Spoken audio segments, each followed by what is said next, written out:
a back and forth for a lot of teams. I expect this one to be a very close matchup. We've seen T1 ride through that lower bracket really well, and TNC were doing pretty darn good in the upper bracket as well until they met Team Dog. So we'll see if they kind of change it up here, TNC, going into the series. And, whatever comes out of here, hopefully we get 3 games, Santa. Yeah, absolutely, John. Now, I've got to admit to you, reception's a bit bad in North Pole with the magnetic fields and the actual pole itself going on. So we haven't really got the best internet over there. So I haven't watched much of the BTS Pro Series 4. But I suppose I'll ask you, because you are the expert. I always see you casting with that really handsome devil, that MLP Dota. Right. Which team do you think is the favorite going into this matchup?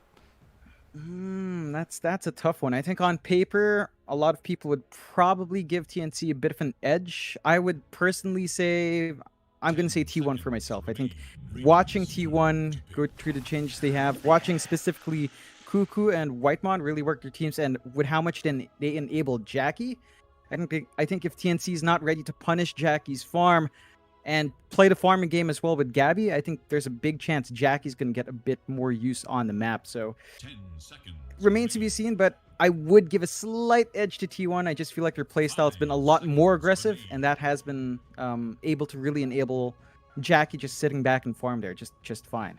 Of course. With that, before we do go on, John, I'm not sure how you guys do it over at BTS, but I wanted to give a quick shout out to our sponsors, BTS, for BTS Pro Series 4. Of course, Monster Energy. Santa can't get many of these up at the North Pole, John, but I did get myself a pipeline punch down when I did arrive in Australia. Of course, Michael Phoenix, he has plenty of monsters in the fridge, and Santa just took one for himself. Oh boy. Great stuff, obviously keeping me energized while I'm delivering presents all night, John. It's not easy, right? It's not easy stuff. It isn't. No, it definitely isn't. Just watch yourself when you have that with cookies, caution on the sugar, but as long as you get energized, hey, what does it matter? Still, True. We've got a draft going through, and this one is full of energy as well. TNC open up with the Phoenix Wind Ranger, so going back to that popular Phoenix support that hasn't really tapered off since the patch. Wind Ranger coming out here for TNC gets me a little bit worried. We saw yesterday with TNC versus Dog. You saw. Gabby. I saw it with TNC and Dog. Gabby was playing the Wind Ranger. Abed specifically calling it out in chat as well. So it looks like TNC might be going back for that. Maybe this is our Tim's here. Maybe this is our Mel instead. But I have a feeling that TNC is going to try to pull a sneaky one with a Gabby Wind Ranger. Who knows? Still, T1 a little bit more standard. Viper coming through along with the Earth Spirit. So it looks like we might have our Cuckoo Viper already in play here, which has been sort of a mixed bag, at least in C, specifically in this new patch. Performance has been sort of middling. If you don't find a good lane, if you don't dominate that safe laner, you tend to not really do as much. And I did see Viper versus Wind Ranger as well. That was the exact lane matchup at one point. And the Viper doesn't tend to have a good time. The moment you start missing on the Wind Ranger, your laning presence is kind of mitigated. So we'll have to see what Cuckoo can probably do to correct that, unless this becomes our mid hero, but it's a fairly early for the Carl hero here. I would agree with you, John.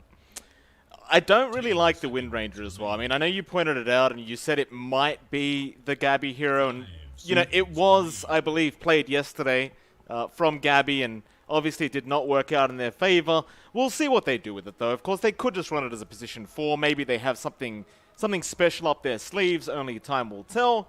T1 looking pretty dangerous already with the Viper Earth Spirit. A very, very strong combination to have in the offlane. Very hard to deal with. Of course, if you did have the position 1 Wind Ranger, you wouldn't have too many issues with it, because you can Wind Run and evade a lot of the damage, but still going to be quite dangerous.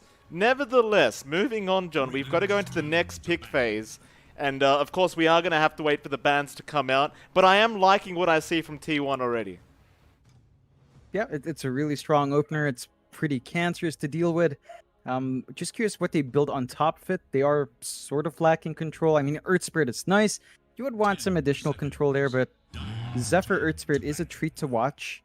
It is definitely something he can play really well and is sort of known for as well. So want to see how much they can pull out from this Earth Spirit in this game.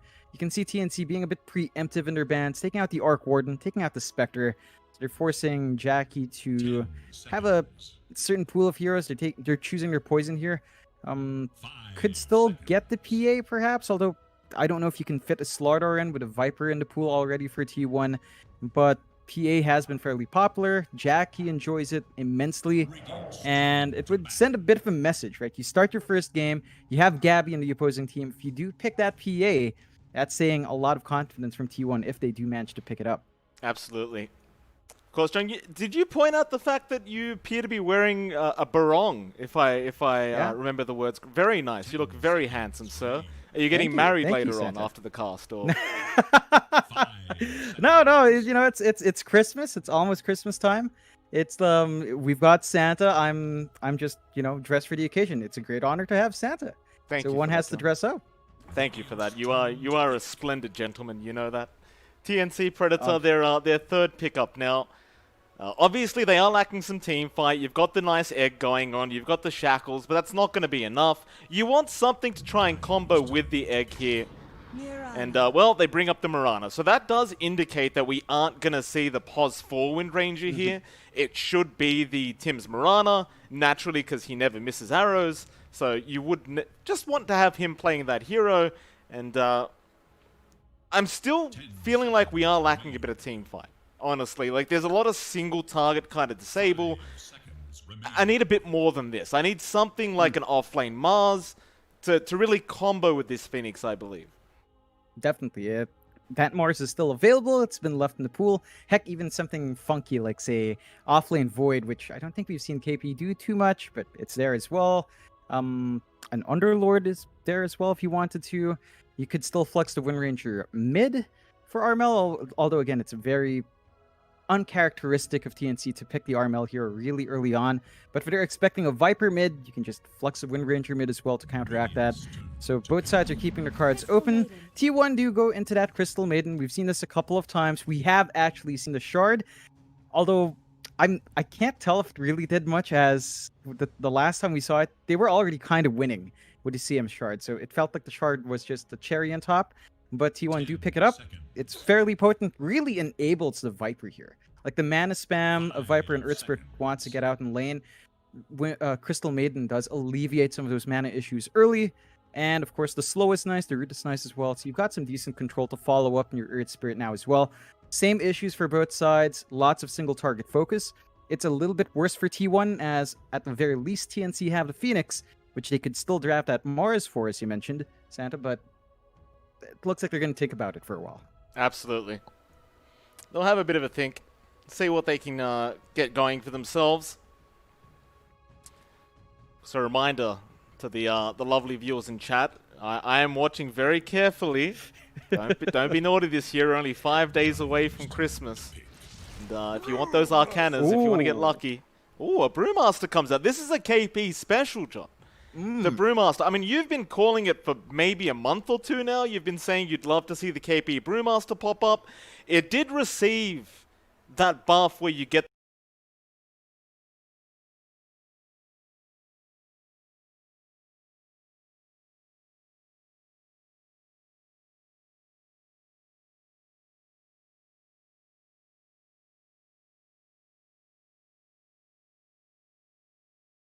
the Void Spirit now, which is kind of nice. I don't know if that's going to make all the difference, but what I do know is KP is very, very good at playing Brewmaster. He definitely is. We saw an occasion when TNC could pick it up. They always kind of wrecked that off lane. So you've got a lot of control coming out from KP now. We have to see if the changes make it comfy again, because it feels like Brewmaster's kind of gone back and forth with what his spell kit does have. Now you're back to that randomized crit again, and the toggle's back to that fast forward and slow alteration.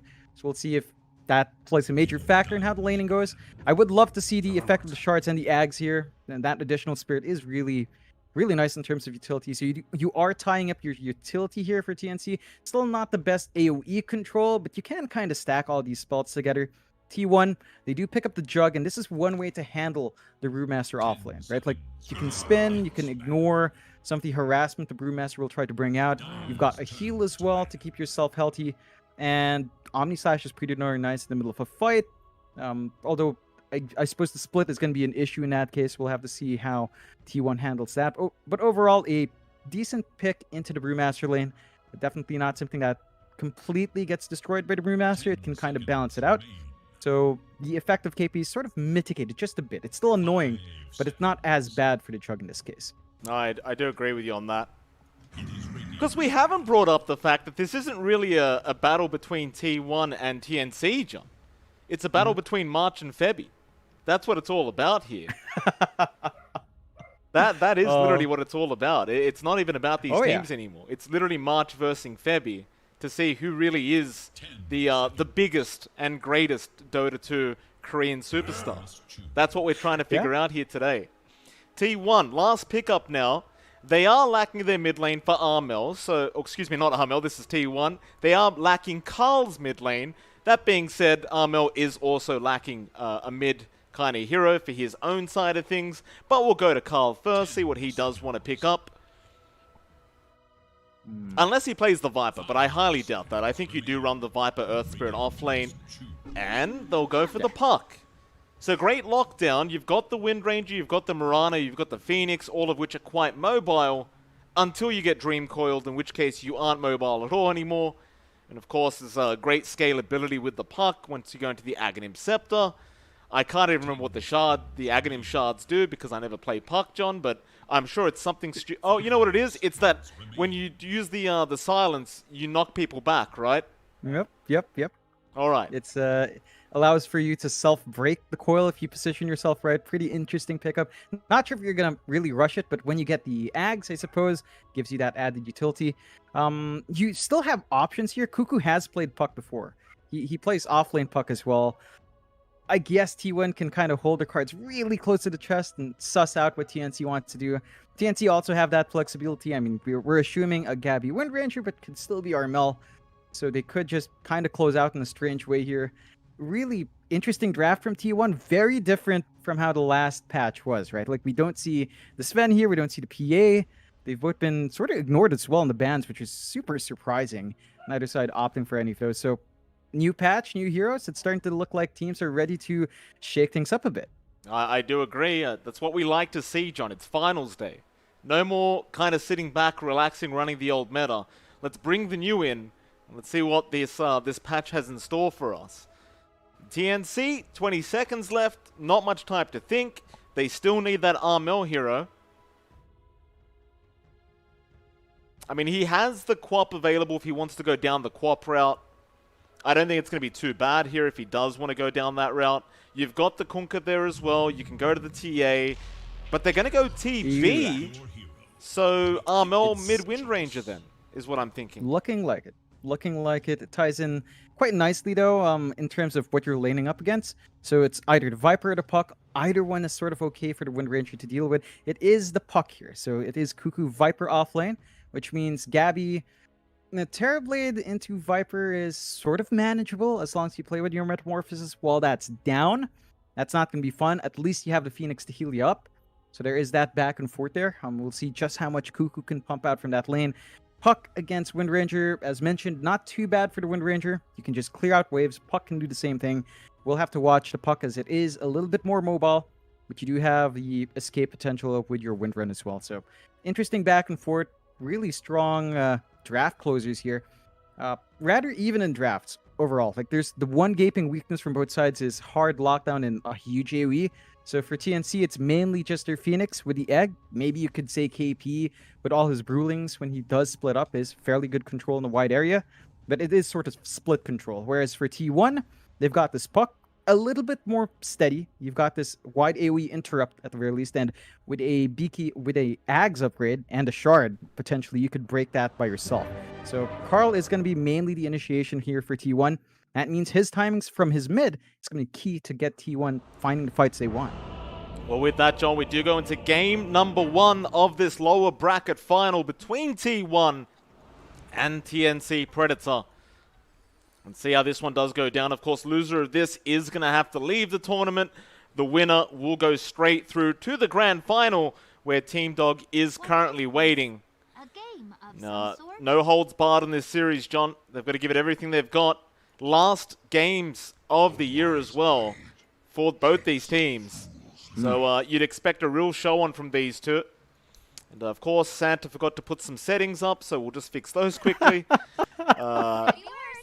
Cuckoo. What did Cuckoo say? Cuckoo said, it's a good thing fanboy of PLDT's a fanboy of Dota. Buzzer beaters.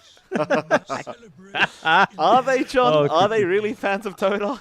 I wouldn't say so. Gabby's saying, that's too bad. Gabby's saying, it's too bad you're not lagging. Gabby wants every advantage, this man. Of course he does. He's a winner, John. You've got to get every advantage you can get. It's all that matters. Absolutely. It is.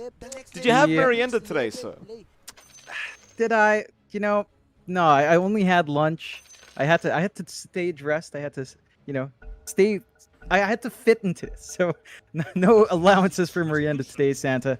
Unfortunately, I did chug some Monster, so our sponsors are happy. But I expect some pretty good analysis from you then, John. We're not giving you Monster for no reason, all right? Suffer a safe game. Wait, is this a pub game? What's going on? Come on now. Even our mouth's yelling at him. Zephyr has not had merienda today, John. It's very, very clear. He's just run off to have a quick bite. And March played. Oh, man. But obviously, you know what is funny? Go on. You talked about Febby going in, right? Yeah. You talked about Febby going in. March was in the lobby. I said hi. He said hi to me. Then Gabby said hi, and March left. March left. Right as Gabby said hello, March. He left. March is sending a message here, Santa. Doesn't sound very nice, Santa. No, Gabby did try to say hello to March, and March completely ignored. He gave him the John X Fire treatment, is what I like to call it. Just completely ignoring. March only can play Lesh. It's kind of true. I was watching a March stream, and he was just spamming Lesh over and over again. Oh, poor March. Even once he's retired as player and he goes into coach, he's still just copying crap from everyone. We love you, March. Never change. He's the best. I love March. We're best friends for a reason. Santa? True. That we are. March will be getting some very good gifts this year, John. Absolutely. How about Febby? Would the duck get anything? I mean, he is playing the Phoenix, so it's a flaming duck. I suppose roasted duck. It depends how he behaves in this game. If he has a positive performance, maybe I'll send him a rubber ducky. Maybe not. Depends on how good Febby plays today. We'll see. Santa's not all nice, just cookies and milk, John. Right? It's about business here. We need performance. Absolutely is. We'll see if they deliver today. Gonna be a fun one to watch out for. Again, we're seeing some heroes we haven't seen in a while. Wind Ranger mid versus Puck mid. This is just so old school. Not like a classic matchup, but it's definitely out of meta, or at least out of recent meta. I think the last team we were seeing mid Wind Ranger from was really Boom Esports, right? And of course they're not playing this tournament, but that was probably the last time we saw Wind Ranger down mid. They were the only teams to really run it. So we'll have to see how our Mel delivers, but I've got a good feeling he's familiar with it. I mean, they've had Gabby play it as well, and it was called out by Team Dog yesterday, so looks like TNC just likes the hero. Hey, nothing wrong with that. I mean, I guess Gabby's just practicing for Hoodwink now, because they are the exact same hero, after all. It's like top lane, Jackie's going to say hello to Tims. Tims will just kind of walk away very, very sad. Missing a bit of HP there, but he's going to be all right. KP now going to go and try and say hello to Jackie, but Jackie does not want a part of it. He's just going to try and set up for that first bounty run up at the top lane. Hasn't skilled up spin yet, and in fact they're just going to back off. So it looks like Jackie not too interested in wasting his time, losing regen. He wants to save that skill point, see if he needs it for something better. He's going to have Whiteman along with him, so I guess with the CM Jug combination, it is quite potent to have that early spin. But we'll see what they get up to. For now, they're just going to hold out. Yeah, it's still a little bit of a tricky lane. They're going up against a Brewmaster played by KP. His signature here that we haven't seen in a while. So expect good performance coming out from KP. We've still got to see if the adjustments to Drunken Brawler and Cinder Brew is going to cause some issues here.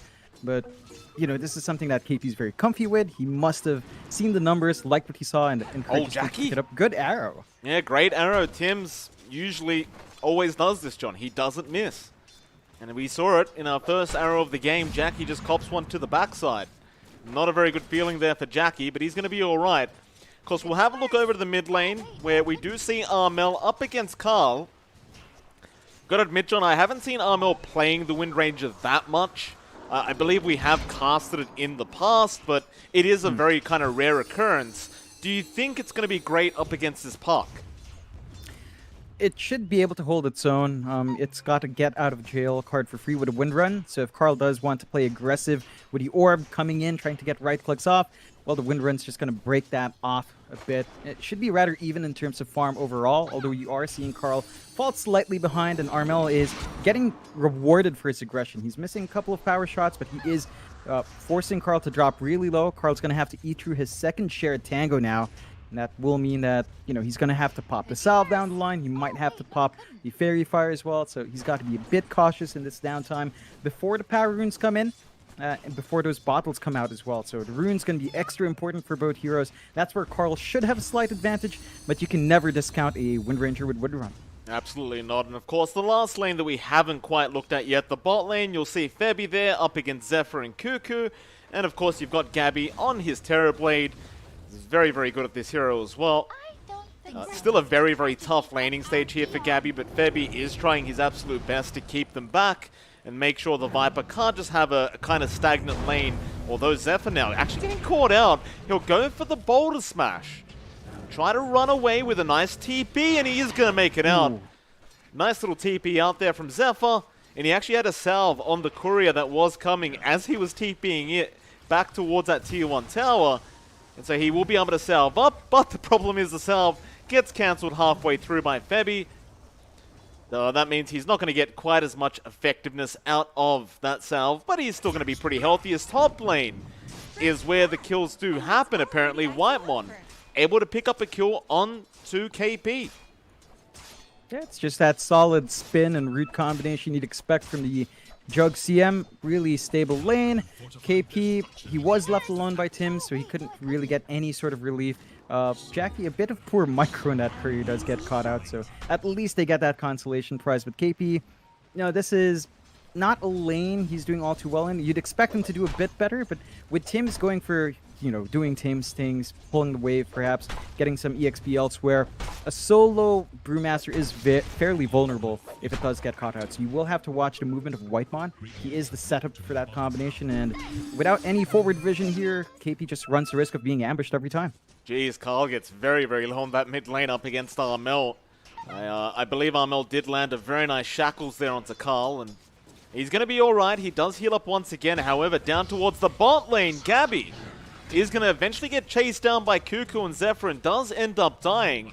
And this was something I was kind of waiting for. So again, it is a very, very tough lane for the Terrorblade, and eventually Cuckoo does get a kill there. Oh yeah, it's all the magic damage they've got here on the side of T1. Like the Terrorblade, low HP, high armor, which means Viper doesn't really particularly care for that, and just can melt right through with its magic damage. Even Zephyr now, right? Level 3 up, combination starting to hit a lot harder. Every single time Gabby does not have Metamorphosis, he's a sitting duck. So it's harder for him to walk up there and last hit, but as long as he pops the meta, that is downtime for T1.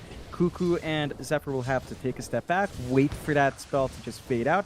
They at least can clear out the wave with Nether Toxin. So even with Metamorphosis up, they still find something here in this lane and just kind of keeps it steady for T1. Absolutely. It's still a very quiet game. 5 minutes in, 0-2, but it might get active now as the bounty runes are about to spawn up.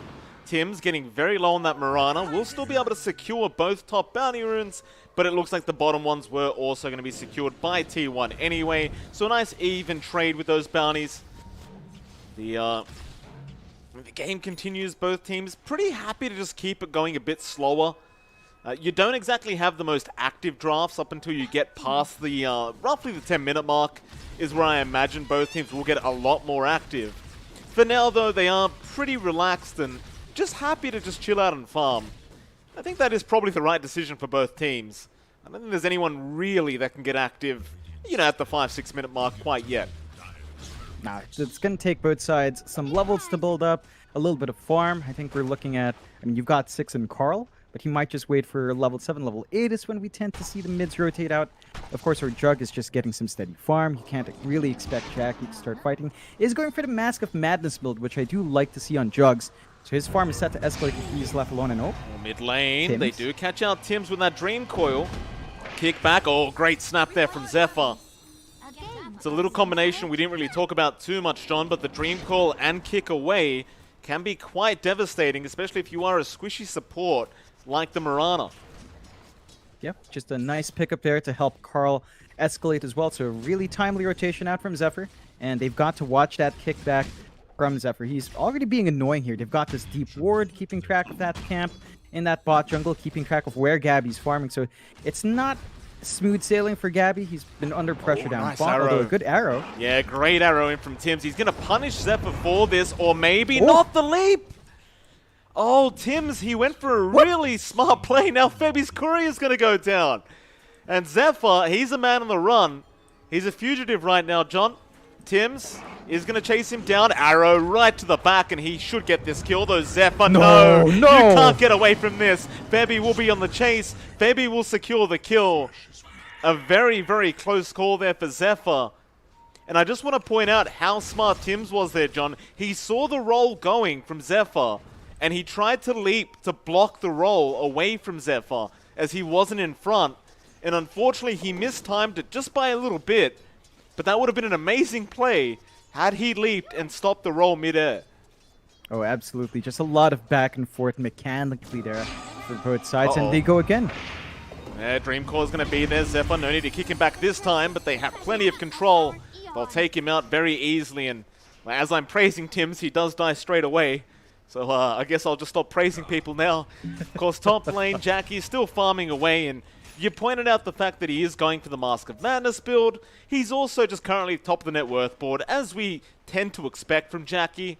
But the one real concerning thing right now for TNC is he's just about 1k ahead of Gabby on the Terrorblade. Although mid lane, Zephyr is going to die to Tims. Now Carl going in, trying to go after Armel, but they have to get out. As KP was also rotating, and he will salve up Armel. KP, he does have the split. He'd love to have a crack at Whitemon or Carl. Carl will now show himself back onto Armel. Another dream call out. Armel very low, but Carl, he does not stick around and finish the kill off. Now the arrow landing perfectly from Tims. They will get the puck, and now they go straight into the mid lane, where they can clean this tower up with this metamorphosis. Oh, it's going to be a really fast push as well. T1 without the puck. A lot of your team fights missing. They don't really want to have to drag Jackie down, so they're going to have to let this go. Although the TP is coming in. It's a bit late. Oh, Jackie, this could have been a mistake. He's not going to get punished. He'll be okay. Zephyr going to go in now. Goes for the silence, but the kick is not actually going to land. They could go after KP instead, but he can just go for the split, and he'll just turn back around onto the Earth Spirit, and that's going to be Zephyr going down. TNC, great rotations into that mid lane. They find a hell of a lot there. No, they basically even out the net worth. Yeah, it's a big set of wins for them. They also managed to get some deep wards in right before that fight. So they've got this ward watching the triangle and watching that entry ramp on the top jungle, making it really easy to track where Jackie's farming. This might cause some issues for Jackie if they don't get some D wards out. So heads up plays from TNC. They know what Jackie wants to do. They're already preempting that movement around the map, and with the mid tier 1 gone, rotations are slightly easier. T1 have to put some effort in to protect some of their side towers now, just ensuring that they've got a grip hold or TP points to help them control some farming areas for Jackie. No, I do agree with that, John. Of course, the 10-minute bounty runes are going to be up now. Zephyr trying to set up for the top ones. It looks like he's not even going to bother. They are secured by TNC, but cheeky little Febi. They were meant to go to the side of T1 down at that bot side, but Febi does Icarus dive perfectly and does get the third bounty rune for his team. So that's going to give TNC a slight net worth lead now. And even with this Invis rune, he can scout out Cuckoo, and Cuckoo could secretly be in a lot of trouble if he's not too careful. Febi, he's also going to be slightly careful, as that Invis is halfway through. Even Whitemon showing up, but Febby just giving so much information back towards his team. It looks like they aren't really going to use the info. They are going to go for the arrow onto the siege creep, but that's all they're going to get. That T1 tower is still set to fall as now Tim's. It's going to be chased down by Whitemon. Whitemon would love to go for that TP cancellation, but he can't quite get the vision. Everything's still going to be perfectly fine for both teams. A 4-for-4, slight net worth lead to T1. Very close game to get us started on finals day.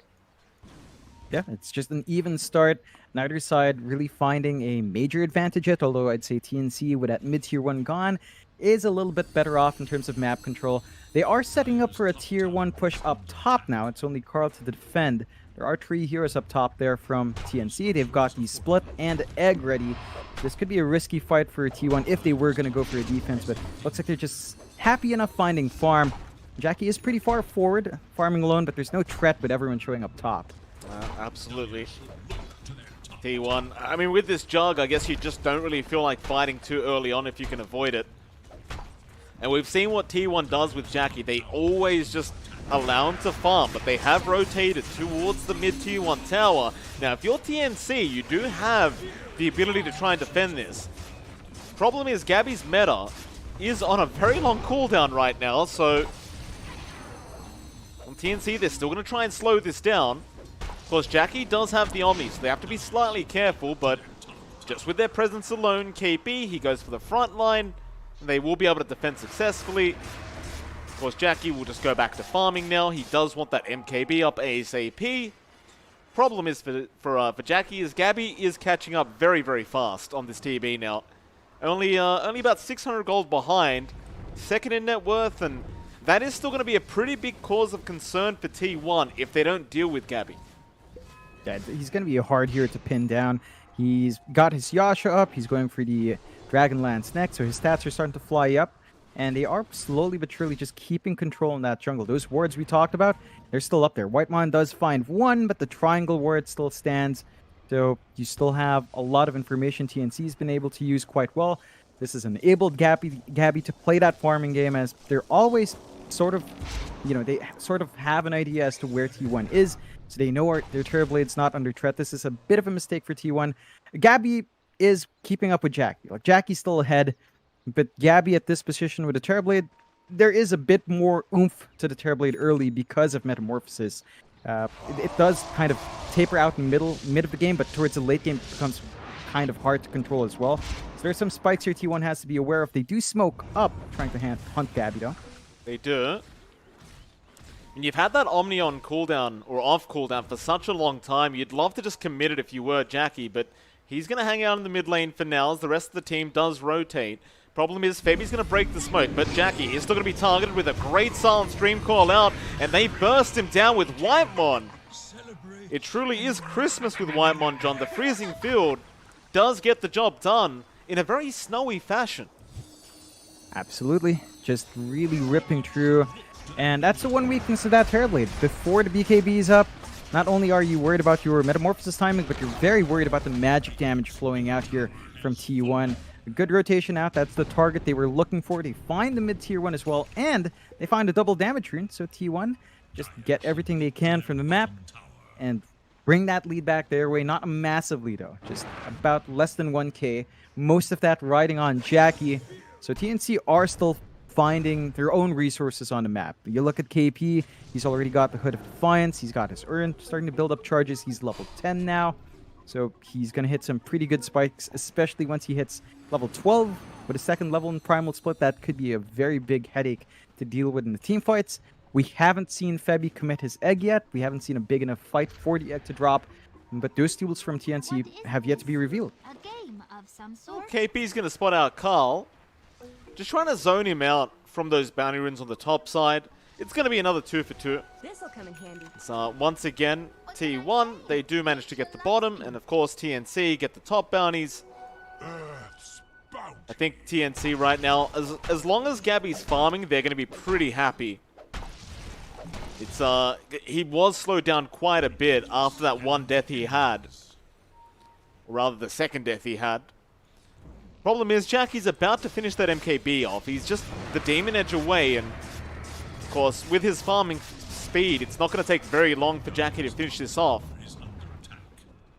And if he gets really lucky, he'll have the MKB up with the DD still in the bottle, and he can take advantage of both of them straight off the bat. And that is a very, very potent combination to have with an Omni. Yeah, if they can catch it. There was a smoke out from TNC. Cuckoo. KP going to go on to Cuckoo. Run of Atos is there, but there's your split coming out with an arrow out from Tim's. That is going to be a very dead Viper.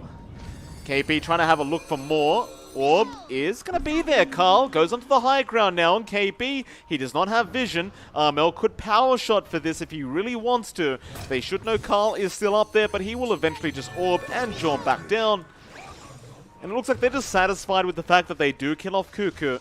That'll be enough for TNC. They're not going to push anything further than they need to.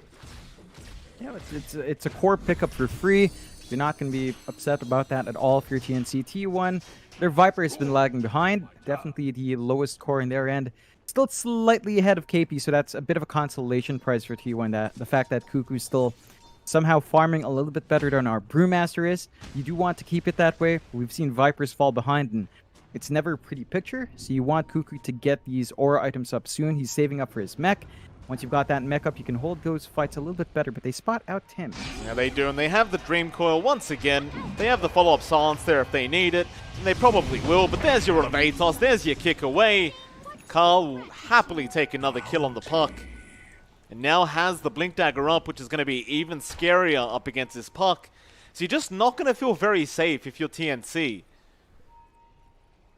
No, it's a lot of control that's going to come in. Again, Carl is their main initiator right now on the side of T1. They do have at least a BKB up on Armel, so a very early BKB up along with a Javelin means that Armel can just focus on jumping in and trying to get a focus fire off without worrying about the control or damage from T1. So you're going to want the Ags upgrade on your puck down the line to deal with the BKBs that will get farmed up. But considering what Carl is going for next, looks like the Ags will take a backseat as he is saving for a Lincoln's first.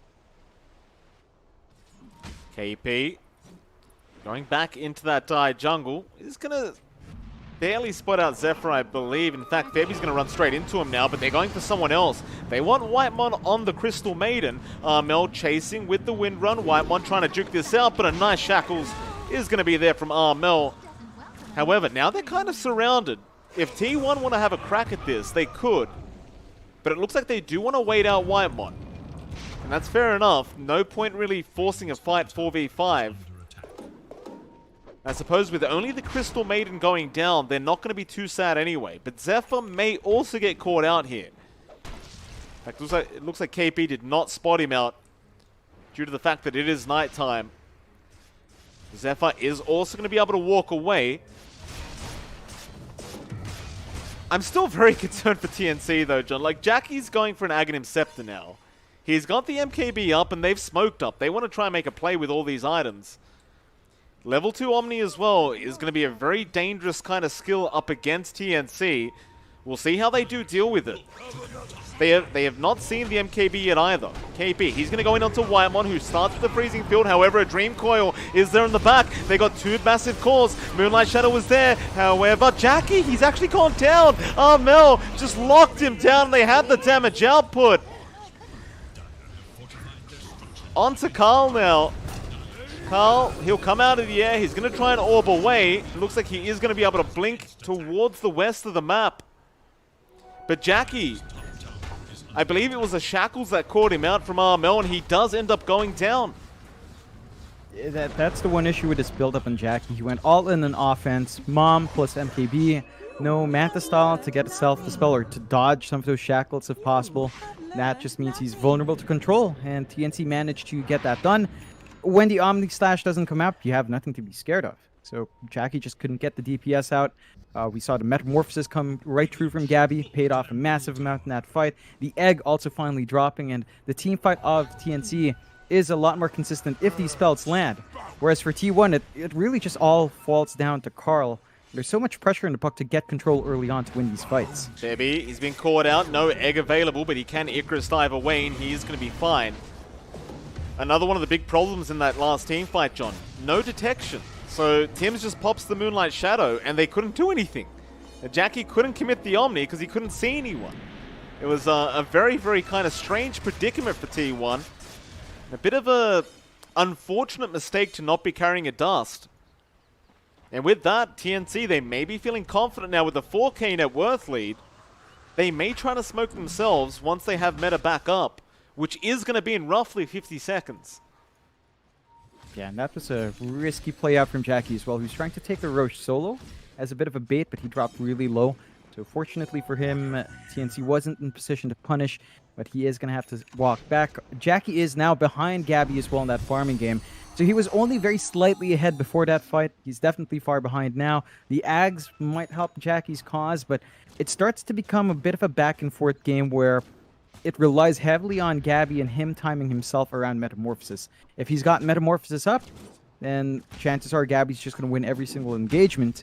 If he doesn't, then you've also got this timing here in Jackie. Like, it's all down to his own Omni Slash, although at the least Jackie doesn't have to use that to farm, so it's always sort of going to be up there if they are going to force a fight. T1, they do catch someone out. Top lane going to be Tim's, and they have the silence out. Tim's, however, nice Yules, but Zephyr is there with the damage output to finish him off. What is this? Tim's doing the right thing, of course, just pushing out that top lane, making more space in the map for Gabby. Now, Gabby definitely has that space. Top of the net worth, bought at 12.5k. Going straight for that BKB up next. This is what they're banking on. Both teams essentially playing the exact same sort of Dota.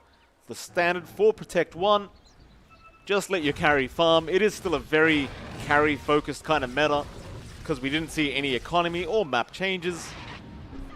Though in case you weren't here yesterday, I did mention that we are going to see an economy and map change in about a week, apparently. So there you go. Still Carl being chased up at towards the top lane. KB seems to have a rough idea of where he's gone, but Carl is just going to orb and eventually TP away. Nice, easy stuff there for Carl. We stay at a 10-8. Still a very slow game. Yeah, the main issue right now for T1 is the fact that, again, all their team fights basically on this puck. The difference here is that their offlaners do not have that utility. KP's got his split. He can be a nuisance in fights. Cuckoo just throws out his spells and that's it. Maybe he spams some poison attack, but with 2 BKBs now on the side of TNC, you've got Armelts and a fresh BKB on Gabby. Your control's sort of gone. Your damage onto this Terrorblade is most definitely gone for now, as that BKB is going to mitigate a ton of the magic damage, and your one source of control is taken out as well. So it's all down to whether or not Jackie can whittle him down with his own right clicks and the Omni, and we haven't seen the effect of it yet because he was killed in the last engagement. With the MKB, you'd reckon he can, but he has just been farming, so a bit of a farm game here. There is a bit of a smoke, but they're just kind of clearing out the Roche and keeping eyes out for rotation, so no major movements out. The Lincoln's is up on Carl, so he does have a way of at least avoiding the control that could come out from our Wind Ranger or even the Yules from our Mirana. It's not going to be as easy to land. But again, both sides are just relatively happy playing this farming game, putting a lot of trust in their cores. Absolutely. That net worth lead has been dwindling once again for TNC though. 2k now. Just slowly going back down towards T1. But this Roshan fight is going to spell a lot of what happens in this game, I believe. And that's why you see both teams just posturing around the Roshan. They'll get the MKB up on Armel, and that's going to be time to go now for TNC. Big smoke up. But T1, they're ready on the high ground. This smoke may be broken very early as Cuckoo is going to be in the right position. He'll break the smoke and try to run, but he is going to be caught out and should just immediately die. Tim's going for more now. Finds out Zephyr. A great Yules out on the Earth Spirit. Should mean a secondary death here for T1, but Zephyr trying to run. There's your shackles out from Armel, however. They will lock him down. And that should be enough for them to try for this Roshan attempt with the Metamorphosis up on Gabby. Yeah, it's going to melt really fast. You've got a ton of damage coming through with our Melts MKB as well. And T1, I mean, they could try to contest with her puck, but Carl's not quite in position. So a free Roche for TNC. First Roche of the game. We're going to have 2 lives up on Armel, and the game just gets harder and harder for T1. They're still finding farm and Jackie, but they've lost the straight up net worth advantage, and this is not a position T1 tends to play from.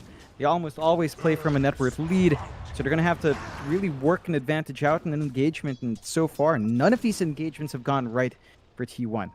It's really all just down to Carl, and it starts to become the puck game in terms of control, so a lot of pressure on Carl, just get the initiation, set up for the pickoffs, and if he can't find the angle, then T1 won't be able to really reel the fight in the way they'd want it to. Absolutely. That mid lane, KP may have just spotted out Carl, and now he definitely sees him. One of that 26-minute power rune, but Carl is going to be able to take it away. A very valuable rune to get on the puck, as you already have such low cooldowns. So making him that much lower is always going to be a very nice effect for the puck. Of course, down at the bot lane, they are slowly starting to work on that tier 2 tower. I don't think Jackie really wants to try and force too much yet. Then again, he does have the Aghanim Scepter. He may want to just work towards the Eye of Skadi before he gets too involved, but he is just so farmed up. Speaking of farmed, however, Gabby is even more farmed on that TB, and did start forcing down that top tier 3 tower, and it looks like he's not really planning on stopping anytime soon. He's just going to keep that top wave pushed out, and of course does force out the rotation from Carl to make sure that they can't go any further. This is all kind of just adding up to a big blow-up of a team fight, I'm sure, between these two. It's one of those games where they're very patient, they're farming all game, but once the team fight happens, people are just going to explode. And it's going to happen in probably a split second, just judging by how much farm Gabby and Jackie have. I feel very sorry for these supports on both teams. They're going to have to watch out. TNC do smoke up. They've got a lot more time left in the Aegis, so looks like they want to maximize that now. That's a big target. Jackie is going to spot them out. No Shackles coming out yet. He does have the spin, but an arrow not going to land. Shackles won't either. They're still going to go in onto Zephyr, but he'll roll away. Jackie's still in trouble. However, Dream Coil in the background there from Carl. He's copying a lot of damage for this. He's going to phase shift and just blink out. Tim's is going to die. Meanwhile, Whitemon now going to be focused down by Gabby. Onto Cuckoo. He's been left alone on the Viper. He's also going to go down. Gabby on a double kill. And once again, T1 does not fully commit to the team fight. Half of them go in, the other half stay out of it. Jackie still not really feeling ready for it. Yeah, this jug is just... It doesn't feel like it's delivering on the net worth they've invested in. Like, yeah, you're clearing out towers. Jackie's not dying. He's only died once, but his activity's minimal. Compare that to how often Gabby's in the middle of these fights. He's 5-2-3, 3 assists on. He's just in the middle of it, getting the damage off, making sure that the investment TNC has spent actually pays off in these fights. Jackie, I'm not sure what he's lacking. He's saving up for the Nullifier now instead, so he's going to have a way of getting some constant purges off, and you have the Ags up on Carl. This is a bigger one on our puck. So those BKBs aren't going to be as disruptive here for T1. At least your puck can find that angle. They need to group up a lot better. They might catch one, though, Febby. Yeah, bot lane Febby. He does have the dive away. He should just be okay, but Zephyr, nice roll, stopping the Sunray off the map. That's a perfect rollout from Zephyr. Not quite the second time, but it won't matter. Jackie, he'll commit the Swift Slash. He will be able to pick up his first kill of the game on this jug. That's the first time we've really seen him get involved thus far. It's a nice start for him. Looks like he's already queued up the Nullifier as well, so just wanting to make sure that he's making it as hard as humanly possible to stop him from getting that big Omni Slash off.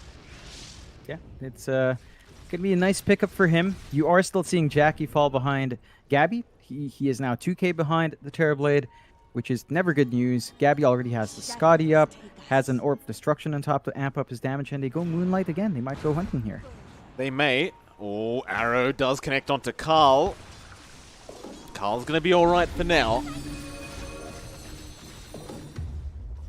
Armel just hanging around that mid lane, seeing if he can find anything for his team, but nothing's going to be of value.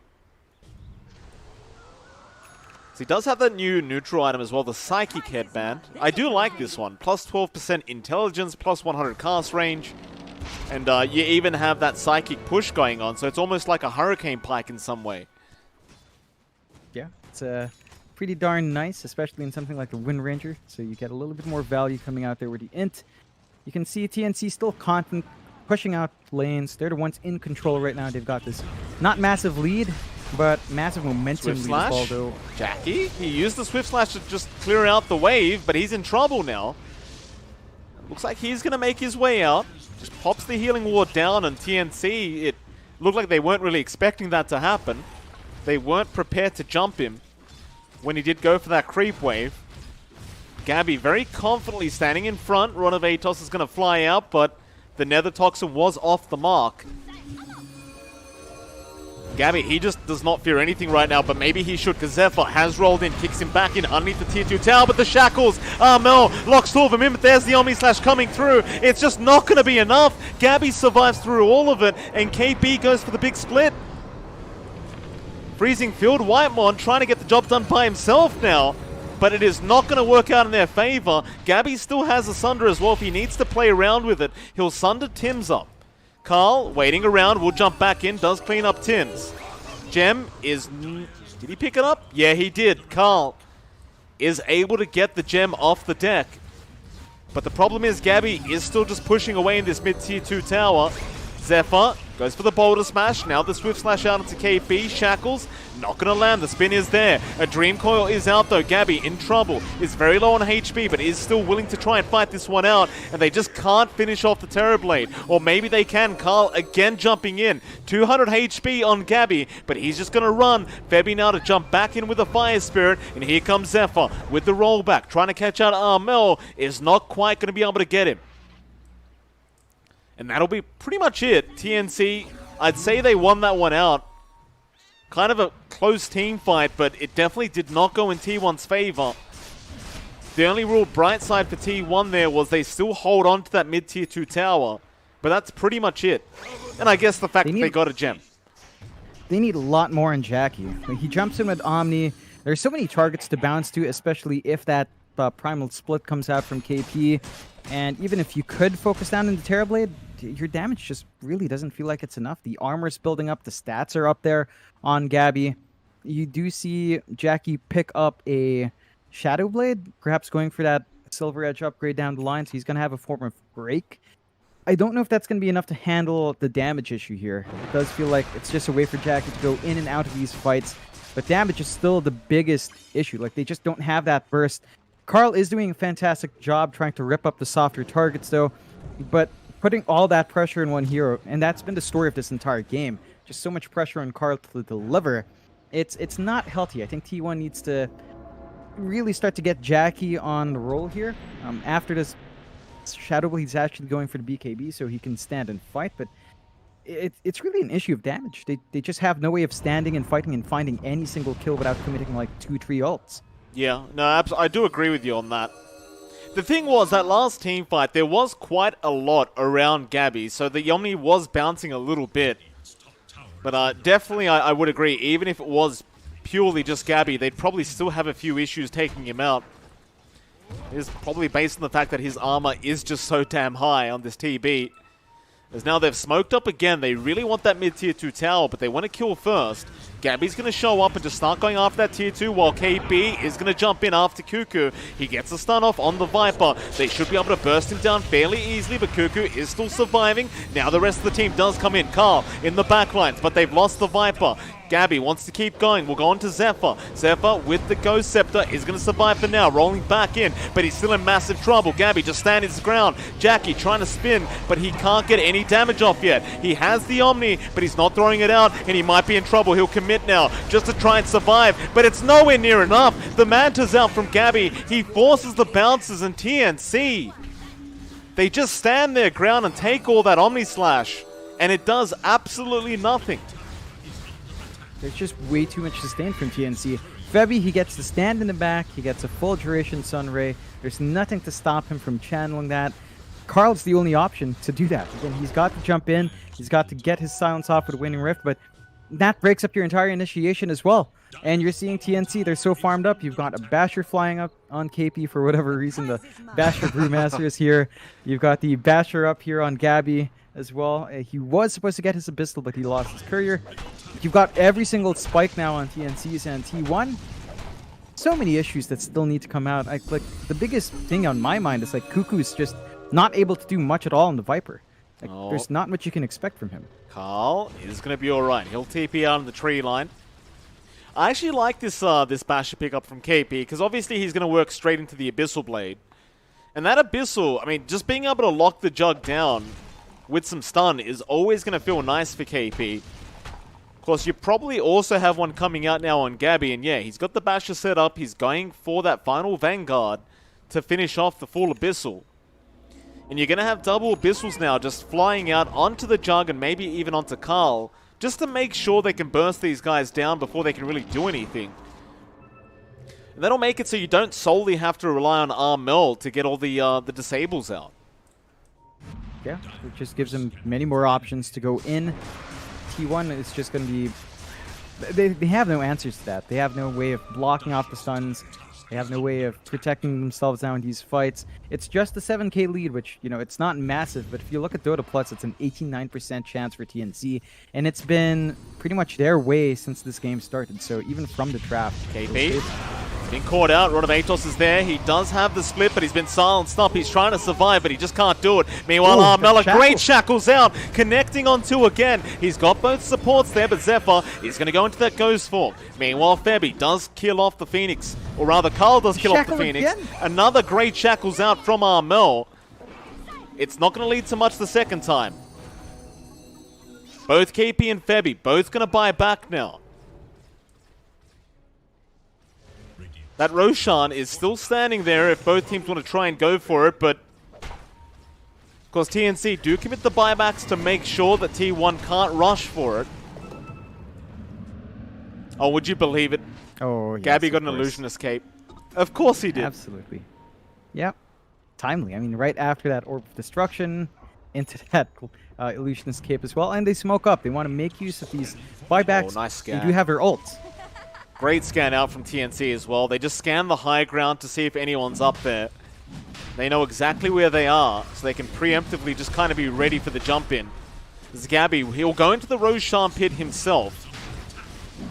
This is all just a bit of a bait here from Gabby to try and force a bad team fight out of T1. In fact, speaking of Jackie, he's been caught out by the shackles of Armel. Tim's was just stalking him the whole time on the Mirana. Now Zephyr has also been caught out, and he is set to die.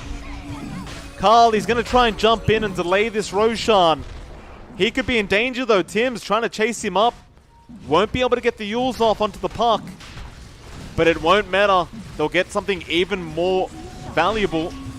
Carl, again, going to continue trying to delay this Roshan process. But unless he can swipe away the Aegis, this is going to be a massive win for TNC. And it looks like Carl has given up. He'll leave it. It's not worth him dying. And that'll be Aegis going to the way of Armel. In fact, he takes the cheese as well. Whitemon in the tree line is going to be able to TP out in time. So at least he's going to remain safe on the Crystal Maiden. But a great play out from TNC to find out that Jug. And of course, Jackie, he did not have buyback gold. He's been buying out to try and get the BKB up. He doesn't keep the gold, though, to be able to buy back and contest Roshan. Yeah, it's another big win for TNC in terms of objectives. T1, it looked good after they forced some buybacks, but Jackie's just so vulnerable. This has been the issue the entire game. He still doesn't have a way of purging off anything. He has no Manta to dodge out because he went for this Mom MKB build. The BKB is going to help a bit, but it's also not an amazing feeling to use that to just escape down the line.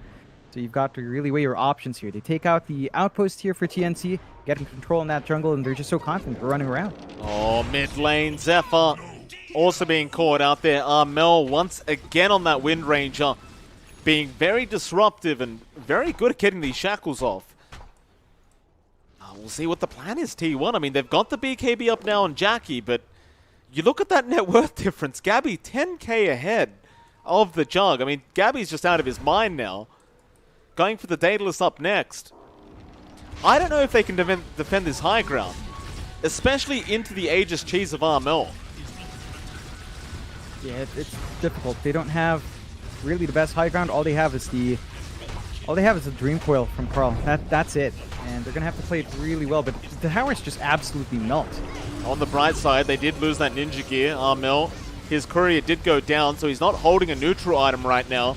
But it won't really matter because Gabby's the main problem and he has his neutral item. In fact, now the Abyssal Blade comes in. They want the Viper. Cuckoo may just go down underneath the tier 4 tower. He's going to survive for now. Jackie's trying to man-fight this one out. Omni is there. BKB popped by Gabby. A massive Dream Coil, but it doesn't make a difference. The Omni bounces.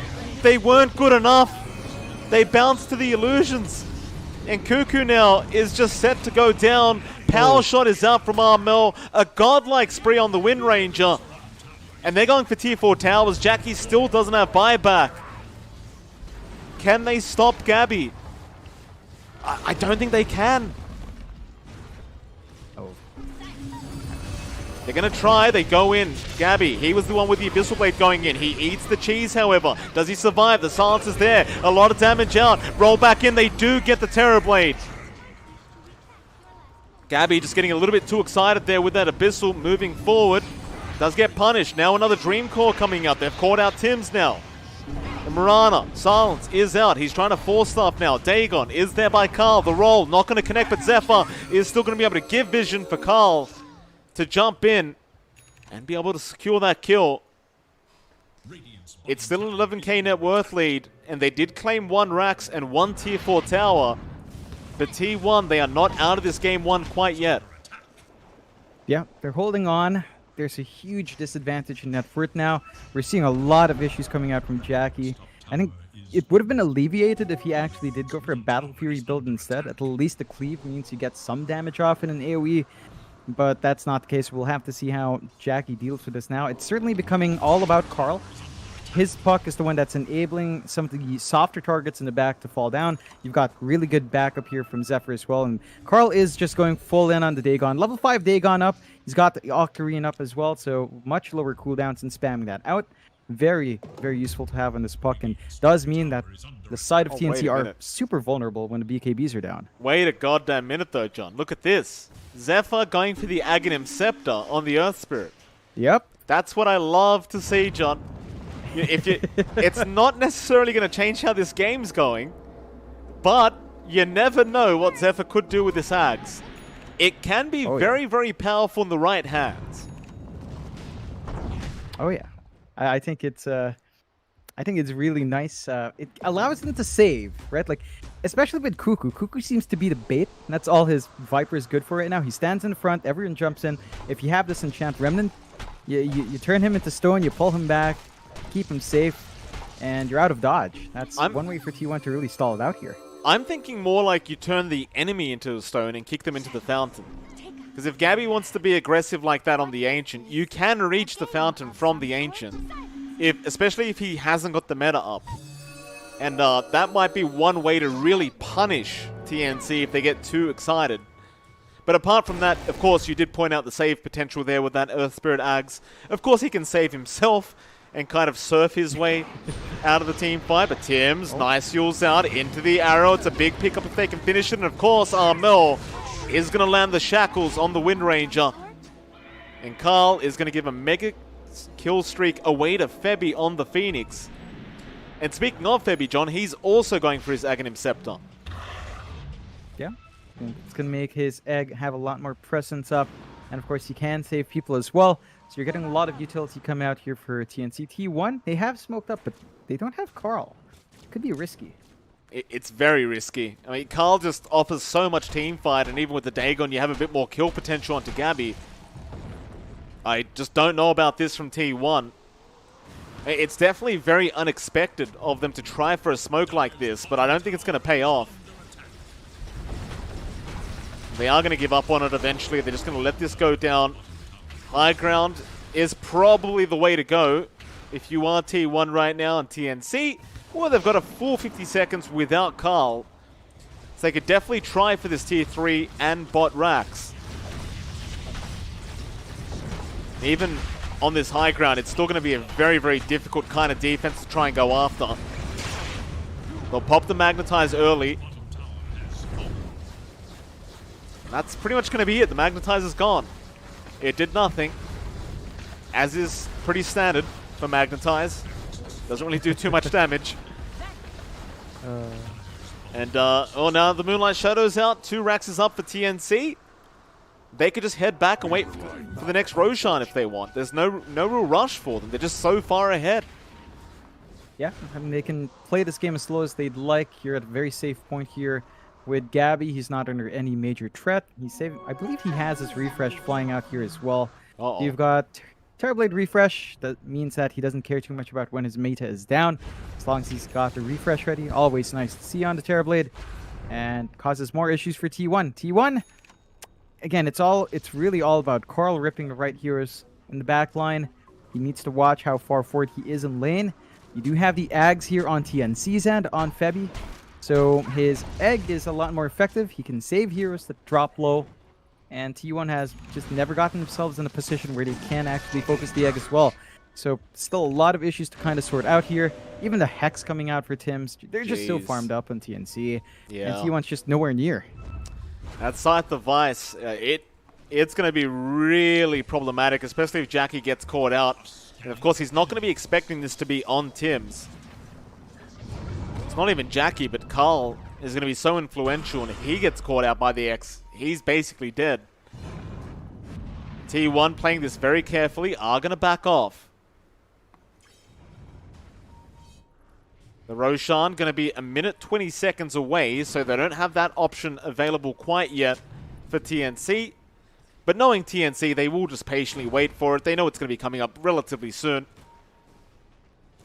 I would definitely not advise that they go for the high ground for the Mega Creeps until they have the Aegis up. There's just no reason to. No need to risk it when you are in the lower bracket finals of all things. Yeah, just get that steady win, find the safe objectives. There's still a little bit of power left in T1, and you don't want to give it an opportunity to swing around.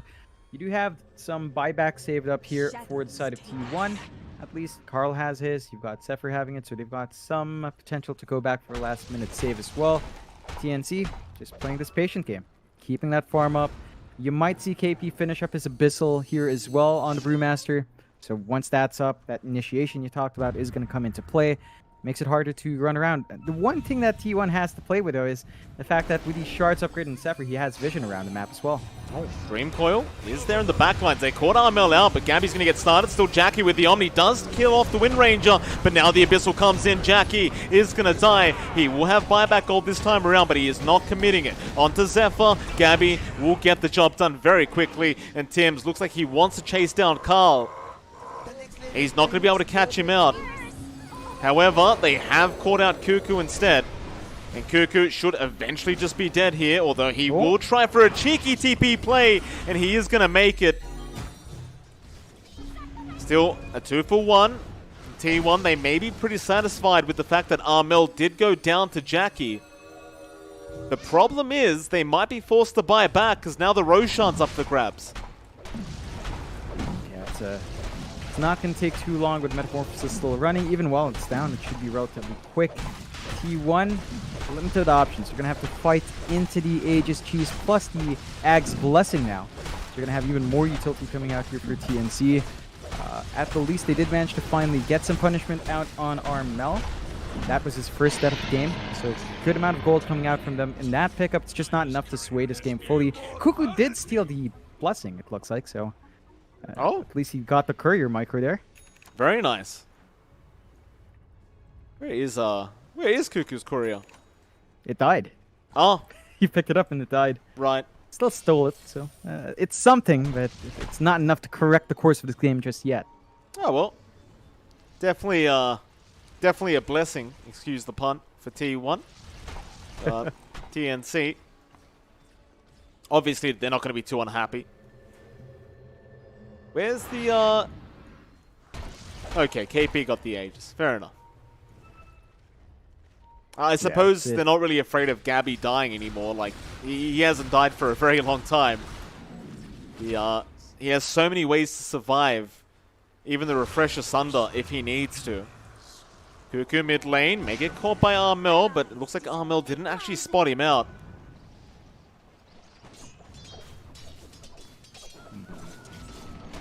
Still a lot of patience here from TNC, but I imagine they will slowly move their way up through that top lane.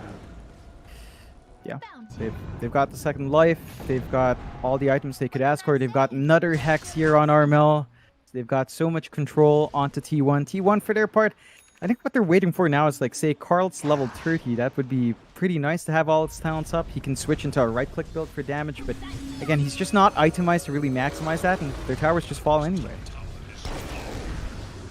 Well, Dagon is going to chip away at Gabby, but he is taking that Rax very fast unless a Force Staff comes out into a Dream Coil, but they go in. Omni Slash is there. Jackie doing a lot of damage with the egg. Comes out from Febby. He will save the day.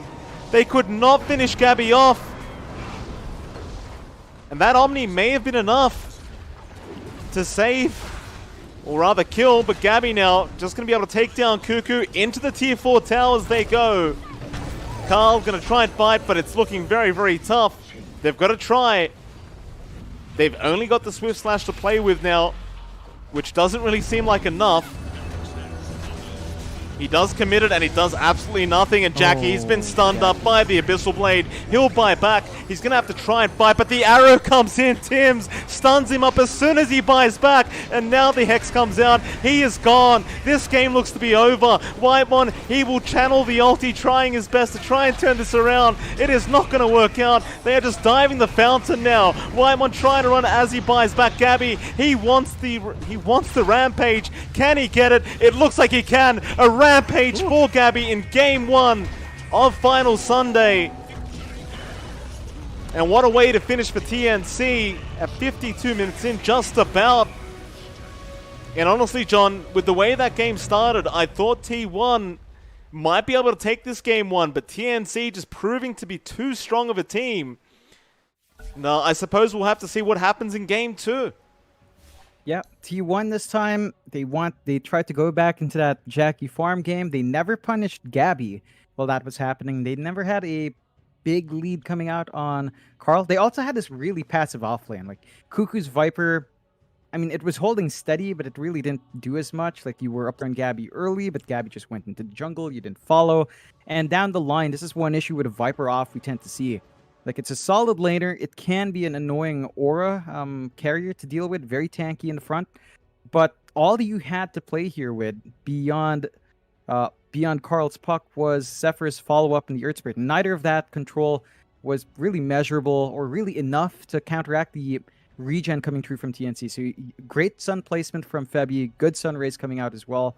And it was just way too much to overcome. T1 got to go back to that drawing board and figure out what draft they want here. Well, with that, John, we are going to go to a 10-minute break, and after that break, of course, we are going to be back with game number 2 of this lower bracket final with TNC Predator versus T1. We'll see you.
Ladies and gentlemen, welcome back. We are here for the second game of this best of 3 lower bracket final between TNC and, of course, T1. It's MLP Dota. I mean, sorry, Santa and John X-Fire. John, welcome back, sir. In fact, I probably should stop pretending. It's MLP Dota. I know. I'm great disguise. It is MLP. But, John, I have got something. Santa did come to my house. This is his costume. Oh. And he's left us some gifts. So I just want to go to my little Santa bag right here. I'm going to start with mine, if that's okay, John. Sure. See what he got me. Oh, would you look at that? Santa knew exactly what I wanted. A cool, refreshing can of Monster Energy Pipeline Punch like I like it, John. But luckily for you... Yeah. He got you something too, John, and I think you're going to be very excited about this. Now, I haven't opened it. It's a very big box. It couldn't fit in the bag. Now, I asked you earlier if you're a good caster this year, John. And you told me you've been very, very good. You haven't been doing anything disgusting in pub games or anything like that. No. I'm going to open this up for you. All right. And John, I'm very, very sorry to say you've gotten a piece of coal. Oh. Luckily for you, that's a shame. there is a card to explain what's happened here. Yeah.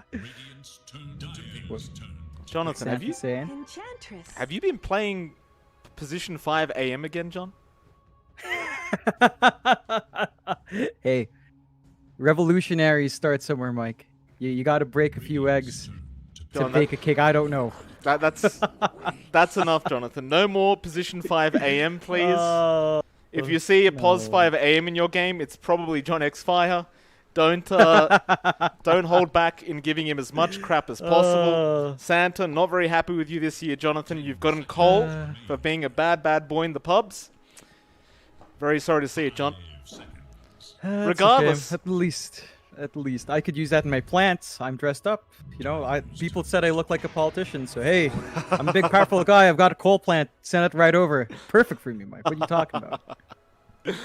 With that, Jonathan, of course, Game 2. Now, we saw TNC Predator Game 1. They were looking very, very good. Obviously, a great start for T1 in that first game, but afterwards, you know, it kind of just fell apart. No matter how much farm they got on Jackie, it just didn't seem to matter up against Mel's Wind Ranger, of course, Gabby's TB, and how could we forget Tim's Marana just throwing arrows all over the map and making all kinds of chaos. Game 2, what do you want T1 to do differently? I think they've got to look at their itemization on Jackie and figure out what they want to do. He got Mask of Madness and MKB at a really fast pace, but they never really fought with it. They just sat back and farmed up. I think if you're going to do that, Jackie should have just went for a Battle Fury instead, and then you'd get a little bit more success in the farming game. Also have to take a hard look on the Cuckoo here. I know the Viper has been fairly popular. It's been rather successful, but something passive like that just doesn't suit how Cuckoo tends to play. He's either a space-making player or the one that sets up plays. The Viper doesn't do either of those rather well. So they do ban out the Viper at the least, and we do have our openings here for both sides. You can see TNC going back to the Enchantress with a Void Spirit.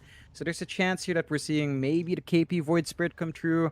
Maybe even Tim's is a pause for, although that's not as common for TNC. But we do have the Febby Enchantress in play. Highly effective hero still. Lots of heals that can come out. And of course the lane creep, the lane domination Enchantress can provide is rather annoying. T1 for their part, Undying PA starts. So they get the Jackie PA up. We talked about this in game 1 if the PA slid through, but if you take a PA up against Gabby, you've got to step up to the plate. Jackie has been delivering with a hero, but that's still Gabby you're up against, and he is an absolute PA beast. So we'll see if Jackie can hold up in that pressure today. He certainly knows what he's doing on this PA, that's for sure, but I do agree with you. I mean, when you're playing up against Gabby, he's going to know the ins and outs of this hero. Naturally, we did get into a new patch, but the PA does seem very, very strong. Mostly probably due to the fact that it didn't receive that many changes, and as well as that, most people aren't really trying anything too new in this patch yet. So it can be a little bit hard to know what to do up against this PA, even with the new tools that have been given to us by the Ice Frog, of course. Still, we'll go into the next ban phase. One more ban left, T1. They are focusing down on the Gabby heroes, and so far we do see the Void Morphling being removed. What else don't you want here for Gabby? 5 seconds remain. The Terrorblade's still an option. That's still a good amount of armor that the PA. You know, you do build Desolator, but you don't necessarily want to face off against such a high armor target anyway. Could be an option, I guess. You could also look at maybe an Arc Warden for TNC, although you don't really have the setup here. Interesting that T1 still opts to ban at Mirana, seeming to expect the KP Void Spirit instead, and they do pick up the Shadow Demon that we have seen be fairly popular. This is something T1 can maximize with their PA. Like, you've got Disruption to hold down, don't have the offlaner to set up with that yet, but options are there for Cuckoo. Maybe the Centaur comes in this game, and the Shadow Demon can stack a massive amount for her PA, so Jackie should be able to get a lot of work done in the jungle and play that farming game that he absolutely loves to play once he has his Battle Fury up. Absolutely. So going into that third pick now, TNC. They do need another support right now. That Void Spirit will more than likely be a core hit.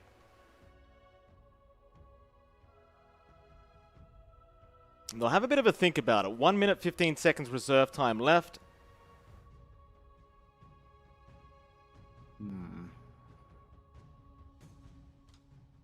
It does feel like they lack solid Tim's hero. Like, the Mirana being taken out does mean that T1 expects the Void to be KP, but instead Bloodseeker comes out. So Yes. Tim's Void Spirit coming out here, and the KP Bloodseeker is what I think we're seeing. Unless that's an Armel here really early on, but again, uncharacteristic of TNC, although they did do that with their Wind Ranger's second pick. Yeah. So maybe TNC's just playing early. Perhaps. So, when was the last time we saw Tim's play Void Spirit, though? Because I feel like it's been a long time. A long time. Yeah. Very long time. So it it could just be Armel. Leaves them vulnerable, as Carl could just get a pick here that counteracts it nice. TNC, though, looking at their picks, Bloodseeker plus Void Spirit is really strong. The Astral Remnant into the Bloodrite is just a lot of damage. You can amp up the magic damage coming in as well. The Bloodseeker can also just chase down these heroes that want to run away. PA, when she's ruptured, means she can't Phantom Strike out very safely. So you do have ways of locking in that PA, making it harder for Jackie to jump in and out of these fights, and kind of keep control that way. In the offlane as well, Bloodseeker still holds steady, although you will have to go back to the last hitting, as they have taken out the aspect of just getting sort of passive regen from watching creeps die. So you will have to be a bit more active in that lane, but it's not like most players have been sitting back anyway. They tend to just try to maximize their time there. So it shouldn't be too big of a difference for KP. T1, though, it looks like they are kind of stumped here. They've got Shadow Demon and Dying, strong supports, but you've already got 2 cores to worry about, and neither support really deals with high mobility too well. They go with the Mars for Cuckoo, so Shadow Demon Mars, Spear setup with the Disruption is fairly nice here. You'd say, as well as that, right? Like, you had Cuckoo on a Viper last game. It was kind of like, with the Viper, it's very hit or miss. It kind of tends to fall off during the later stages of the game. At least now with the Mars, he can kind of be influential throughout all stages of the game. Rather than playing this kind of hero that it's very lane dominant, and maybe in the mid game it's quite strong, but afterwards it kind of just falls flat. Especially once you get into the late game, there's not really much you can do. TNC, in fact, will be the ones now to take the jug for their side of things. Now, it's not the easiest of jug games up against the PA. Obviously, there's so many ways to just kind of blink away. You've got the blur there, and the natural evasion that's going to make it very, very hard for this jug to actually get the hits off. And naturally, Gabby will probably also go for an MKB rush on this hero, but do you like it up against this PA pickup? Even the Shadow Demon pickup could make it very hard. I mean, I can see the mindset behind TNC going for this, right? Like, you've got the spin to get out of Mars. In fact, almost every single piece of control from T1's taken out, except for that Demonic Purge you mentioned on the Shadow Demon. Jug into PA is an interesting one. I'd say Jug is actually okay into PA. Like, you're not going to be very strong early, but the tendency is cores just farm up anyway. So expect Gabby to play a longer game here. Curious if he'll go for the same build, though. Mask of Madness into MKB doesn't sound half bad, but I think I'd prefer a Battle Fury build overall, just because it allows you to flash farm a bit faster. The MKB is definitely necessary here against the PA. I wouldn't say it's too bad for the Jug, actually. I'd say it's pretty darn good. if T1 plays a fast PA game, say just rush the Desolator first without a Battle Fury, go for a much more aggressive build, maybe it's going to be tough for the Jug to stand and fight against that. But you have to consider that Blur Evasion was nerfed down as well by 5% max.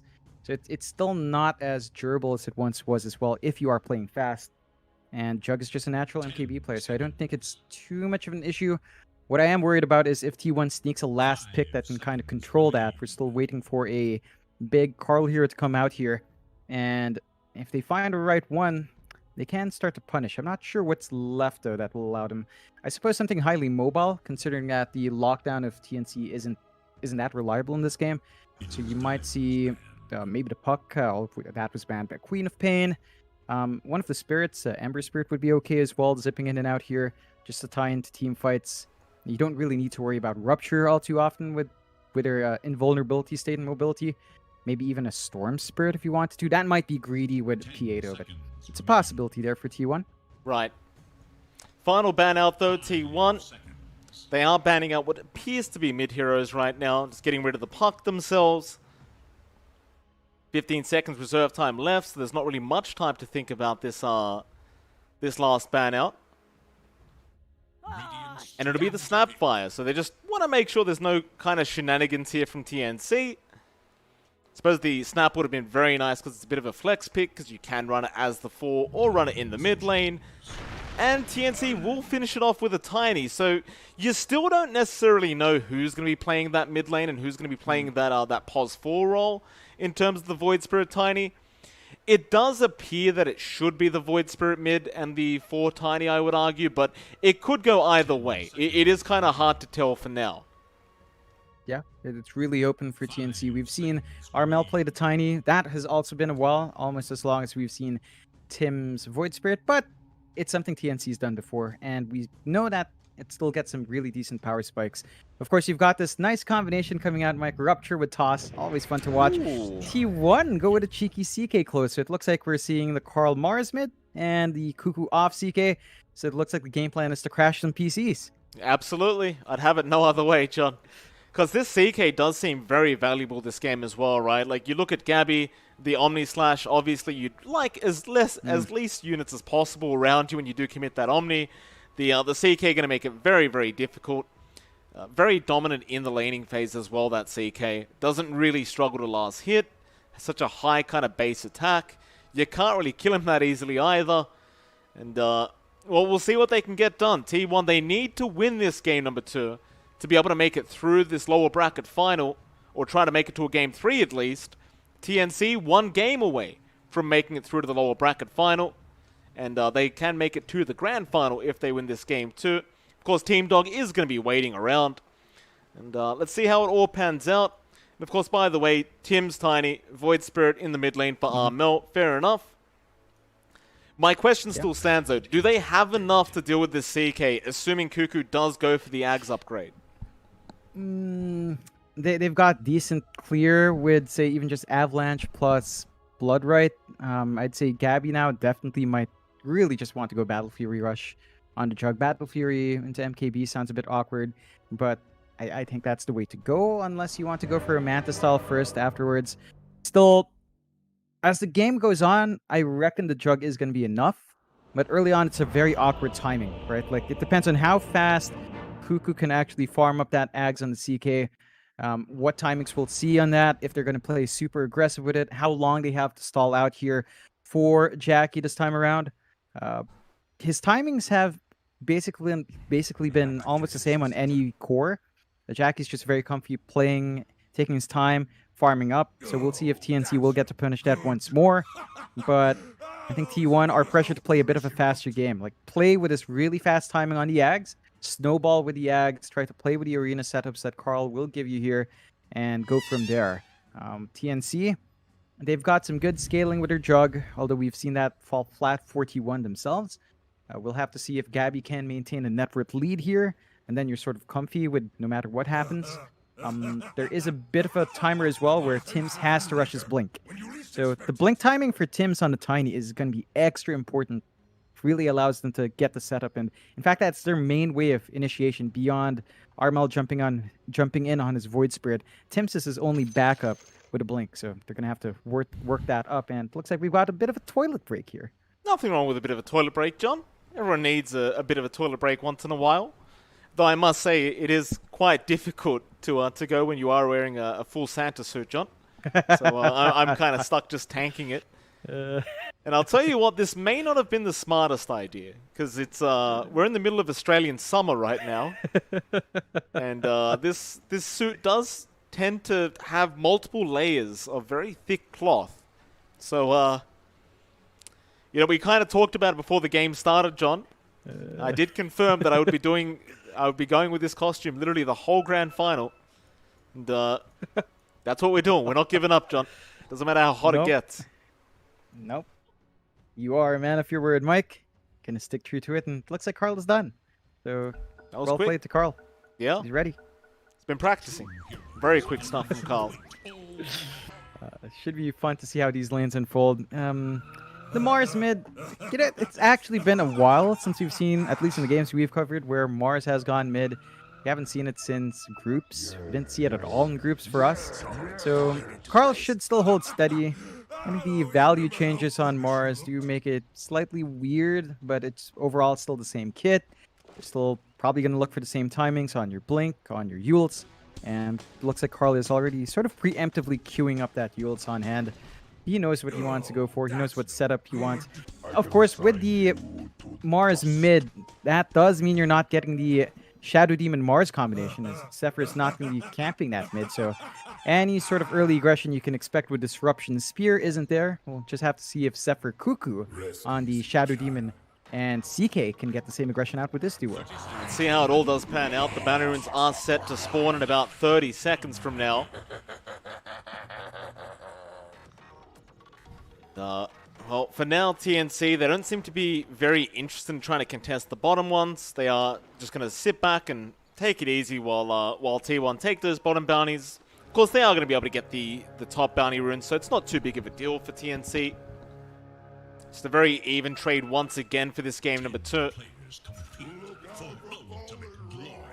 See how it does pan out. KP, of course, up at the top lane of the Bloodseeker is going to be there with Tim's on the Tiny. They are going to be up against the Jackie PA. In terms of kill potential, John, I mean, there is definitely kill potential there if you do get a nice Avalanche toss back into the Blood Right. That being said, though, when you've got an Undying to back you up as the PA, once you've got Soul Rip, it can be quite difficult to get through the HP pool of the Phantom Assassin. Yeah, I'd say Whitemon, once he hits level 3, going 1-2 on his spell build is just going to make that lane harder, although... Yeah, nice little toss back, but Whitemon, he's going to avoid it. Yeah, it's going to be a steady lane. KP, of course, usual build is Thirst at level 2 just to hold the lane. Not going to see any sort of amplification with Blood Rage. Honestly, I feel like Blood Rage has been sort of underutilized. Say you've got this Tiny, you got an Avalanche Toss combo with Blood Rage up with a Spell Amp. You're going to do a lot of damage, but it's not a priority for a lot of teams. We'll see if that's going to hold steady here, but it should be. You've got Tim's already getting a pull off, so he's going to find his level 2. Something TNC really likes to do. They prioritize Tim's early levels. KP ends up having a bit of a harder time, but he is harassing Jackie out fairly well as well. That he is. Of course, in the mid lane, we should have a look at the other lanes while we still have a chance. You've got Carl up against Armel. Now, Armel doing a pretty darn good job already. He's been dishing out a lot of harassment onto the Mars. Of course, you just saw he went for that Observer Ward and ended up picking it up quite quickly, so Armel getting some bonus gold and XP for himself by taking out that ward. And Carl, he's enjoying himself in terms of farm on this Mars. In terms of trying to slow Armel down at all, it does not look like they're really going to be able to achieve that with this Mars pickup. So it is going to be a much more kind of even trading lane, it seems. Yeah, it's just going to be a steady farming lane for both sides until you see level 6 come in. No big kill potential. Maybe a support could come true and set up. In that case, I'd say Zephyr is the one to look out for Carl, and for Armel, it has to be Tim's. But the supports are fairly busy. It's going to be just farming and exchanging there. We'll see if that changes anytime soon. Power runes should be sort of important, but not the most pertinent for either side, as it is just steady farming. We'll see if these supports can come through and help them with that. You look down bot. Zephyr is hanging around with Cuckoo. It's the Shadow Demon plus the CK lane. They are up against Gabby on the Jug, and you've got Febby around on the Enchantress to help out. So far, been a steady lane for Gabby. Last hits are looking fairly clean. Cuckoo is not too far behind, but overall, rather even laning start for both sides. Probably waiting for some level spikes. You do have level 3 up in Gabby. He could try to go for spin plays, but you don't really have the best of tools from Febby so far. He does have a nice troll creep with the ensnare. So if they get to cap close out and get the spin tree, it could be a kill, but you have to watch out for that disruption. That you do. A lot of harassment out from Febby. Of course, the Enchantress just such a lane-dominant style of hero. Very, very hard to lane up against that hero at any stage with any hero. It's mid lane. You look back, Armel still having a great old time. Carl still remaining very low in terms of HP. Of course, those power runes, I mean, you already brought this up earlier, but it is going to be very, very impactful for either mid laner to be able to pick up that first power rune, especially depending what it is. And, we'll both have empty bottles right now, so both are kind of desperate for it. I haven't seen the supports rotating quite yet, but it does seem as though TNC are bringing Febby over, and you even see Tim's on the Tiny moving up towards that top rune spot. And thus far, only one from T1 is coming in, and that's going to be down at the bot rune spot where Zephyr is going to be around. Mel getting very lucky. A DD rune of all things being picked up. Even gets a salve off his support Enchantress, and well, with that, I mean, with the TD, you could pretty much claim that Armel has won the mid lane. Yep, he should be able to have a good time here last hitting. Carl is just going to be forced to watch for a bit as that rune fades out. This is really down to the fact that TNC's invested a lot. Like, they've got those 2 wards, watching the rune spots as well. They got their supports out a little bit better. Whitemon was tied up top. So they are putting a lot of emphasis on getting this Void Spirit online. And Armel should be able to deliver. Of course, you are giving Jackie some space up top, but it's still not that steady for him. Well, Whitemon could be in big danger here. He's been silenced up by that Blood Rider. The toss in. Whitemon still going to be able to get the Soul Reap off in time. But he's dropping very low. Tim's there to block him off for a second, and KB is able to pick up the first blood. And that's very unfortunate for T1 as Cuckoo. He was just a second away from being able to get that bonus gold himself on the CK as he does kill off Febby. Unfortunately for him, though, it does seem as though KB is able to pick up the first blood gold first. Still going. Cuckoo. Yeah, he's been enchanted up. Gabby just going to go back onto Zephyr as the disruption was there anyway. He preemptively thought, I better just not waste my time on this CK. But now Cuckoo coming back in for the fight. Avalanche, however, going to be there from Tim's. He has a mango for the toss in. And with that impetus shot, it is going to be enough to take down the CK. In fact, Febby seeing if he can get lucky with the Shadow Demon. But Zephyr is going to be able to back off in time. TNC will pick up their second kill of the game. Yeah, just a good amount of gold going in from TNC. Really good aggression here from Tim, seeing the opportunity to TP in, finding kills across the map, and just setting up. They might even find more, camping out those runes. Well, Carl gets this one. Haste rune up on the Mars. He does not connect the spear on the Enchantress, but he does end up getting Tim's on the Tiny, and that's even better. But the Avalanche toss is going to fly through. With that haste, he's going to try and make a run for it. Carl should be fine to get away as Armel. He'll go on to Zephyr instead, and they do end up getting the Shadow Demon, but now Febby's going to go down, and Carl is still just kind of taunting them as he runs around in circles. Armel still trying to fight this one out, goes for an Astral Step. Carl might just drop here, and he does. Armel able to get the kill. Carl sticking around a bit too long, and even with that haste rune, it just wasn't going to be enough up against the Void Spirit of Armel. That is such a big loss. They waste so much time in that power rune. They managed to find one pickup. You trade the bigger hero away, and for Armel, this was the lane that he was already winning. He's just winning even harder now. Hits level 7 now, just having a lot of impact with his steps. T1 have to be pretty cautious. Their lineup, I mean, Carl can fight early, but you are waiting for everyone else to be online, and he's gone back in. They have Febby around to help out. With that Alpha Wolf, he's actually amplifying quite a bit of damage here. But Armel is out of Astral Steps. Still, they have another kill out with the Resonant Pulse. And, well, for some reason, Cuckoo gets the tip. I feel like that may have been a bit of a misclick from Armel, but it won't matter. Cuckoo, he's going to enjoy the free Dota Plus shards. Very nice stuff. And Armel's going to enjoy that kill as well. He gets to climb up. They're keeping Carl pinned down. He's going to be their major, initiator early on. He's going to be the major team fighter early on for the side of T1. And Carl is forced to smoke to walk back in lane because he has no TP. You never like that feeling as a core having to smoke out, waste that timed resource just to get back in, but you have no choice. And look at TNC. Look what Febi's doing. He's just disrupting these camps in the triangle, getting some stacks away. He scouts out the stacks as well, so it's not going to be a free ride here for T1. And we saw TNC do the same thing in game 1. They had early triangle wards, keeping track of where Jackie would want to farm, and down the line, they contest that farm. Absolutely. Zephyr. He's spotted there, Febi. Start with the impetus shots, but Cuckoo is going to rotate on the CK, and that should mean a dead Febi. And there's no way he gets out of this one. He gets crit to death by Cuckoo. Nice little pickup there from T1. Still say TNC is sitting very happy right now. I mean, even look over to Gabby on the jug. His farm's not the best, but he is going for that Battle Fury build-up, which does mean that he is set to escalate pretty quick once he does have that up.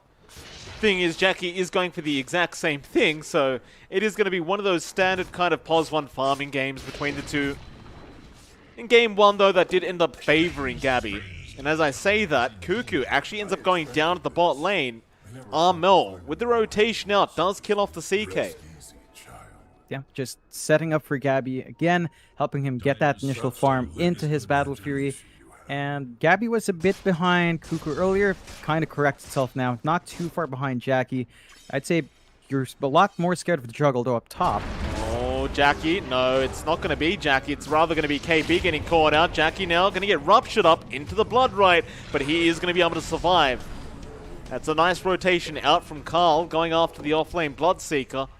And KP was farming very nicely in that offlane.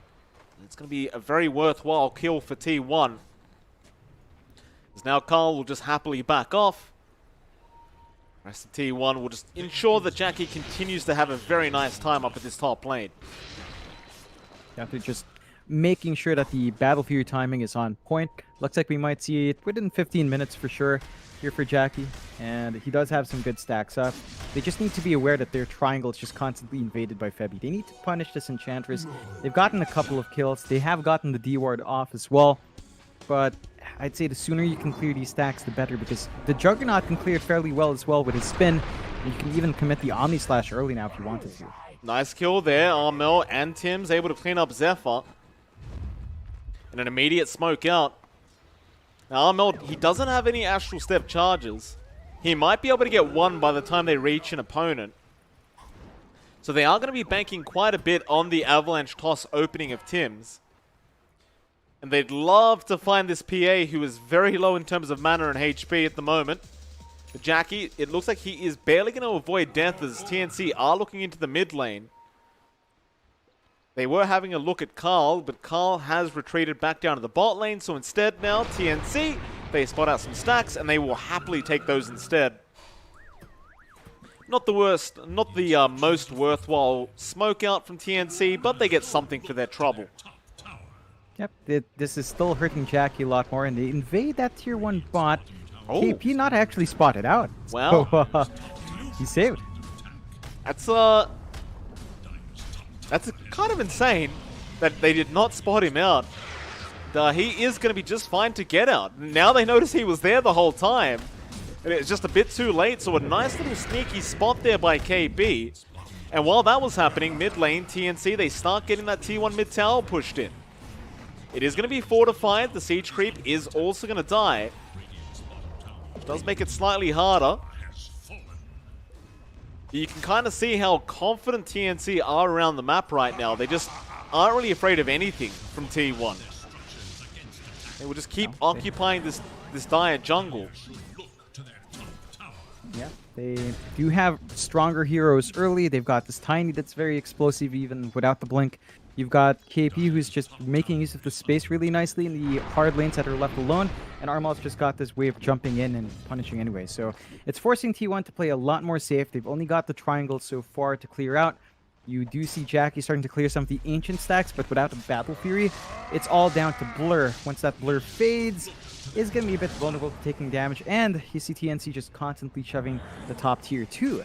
So it forces a response out from T1, and it's just not quite lining up. This is definitely favoring TNC as they control the top jungle and the bot jungle and their own triangle. So many more spots to be efficient with farm. And so much protection here for Gabby. He's just allowed to really build up in this jug. He is. So is Jackie, though, right? Like, he's still just roaming around the map, just doing classic Jackie farming stuff, and well, he's one item away from having that Battle Fury up now. They are very, very close in terms of farm, Jackie and Gabby.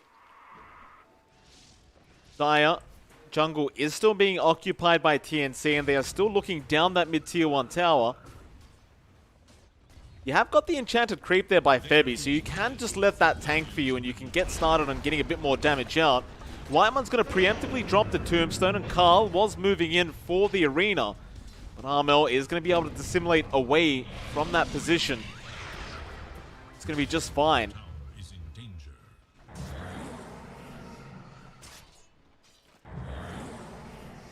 While that's happening, I mean, Gabby just keeps pushing out the top lane as well. So a very aggressive style of farming here from Gabby.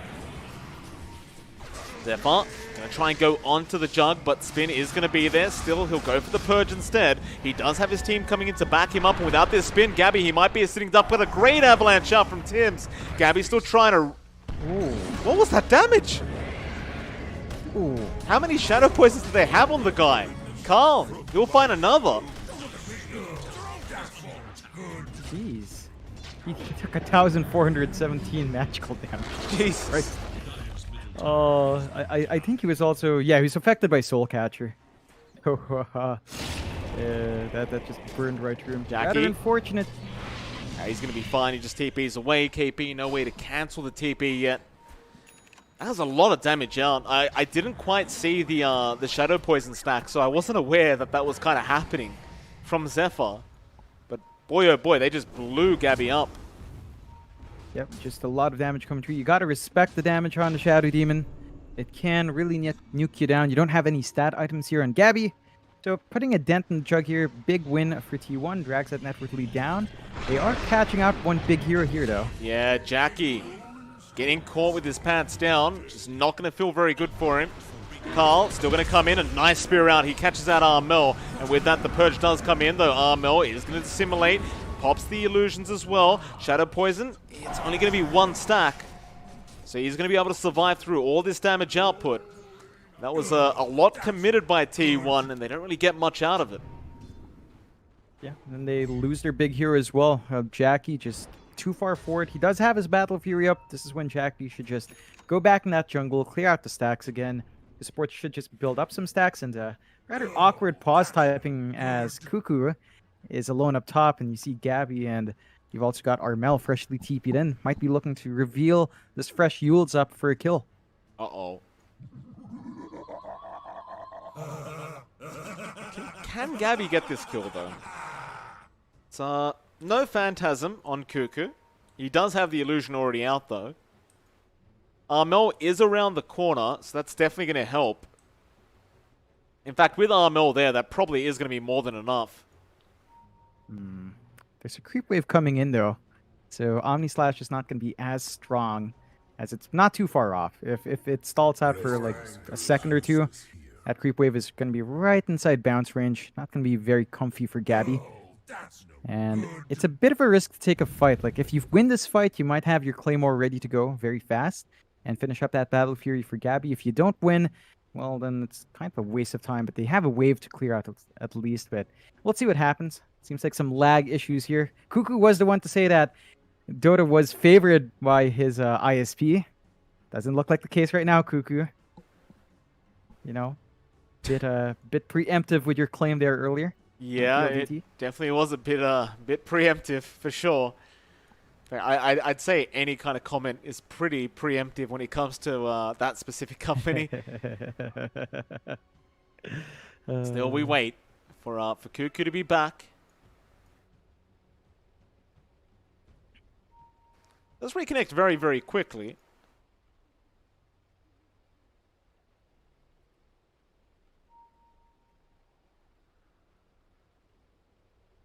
See if he's ready to go ahead, and yeah, there we go. We are ready to go. Gabby going to move his way in, but it looks like Cuckoo is going to be able to back at least for now as Armel. Aether Remnant not going to land, and that'll pretty much be it. In fact, they don't even find him with the TP out. They did have the Yule Scepter available on Armel, but it's not going to be very useful if you can't see the hero, and Cuckoo, a very nice little blind spot there to be able to TP himself away from danger. Yeah, just saves himself right in the nick of time, so that wastes Armel's TP a bit, wastes some time on a Void Spirit. You really do want to start finding some more kills with the Yulet's up on Armel. It's going to be itching to find some kills, but so far, just not finding the opportunity. Maybe here on Zephyr.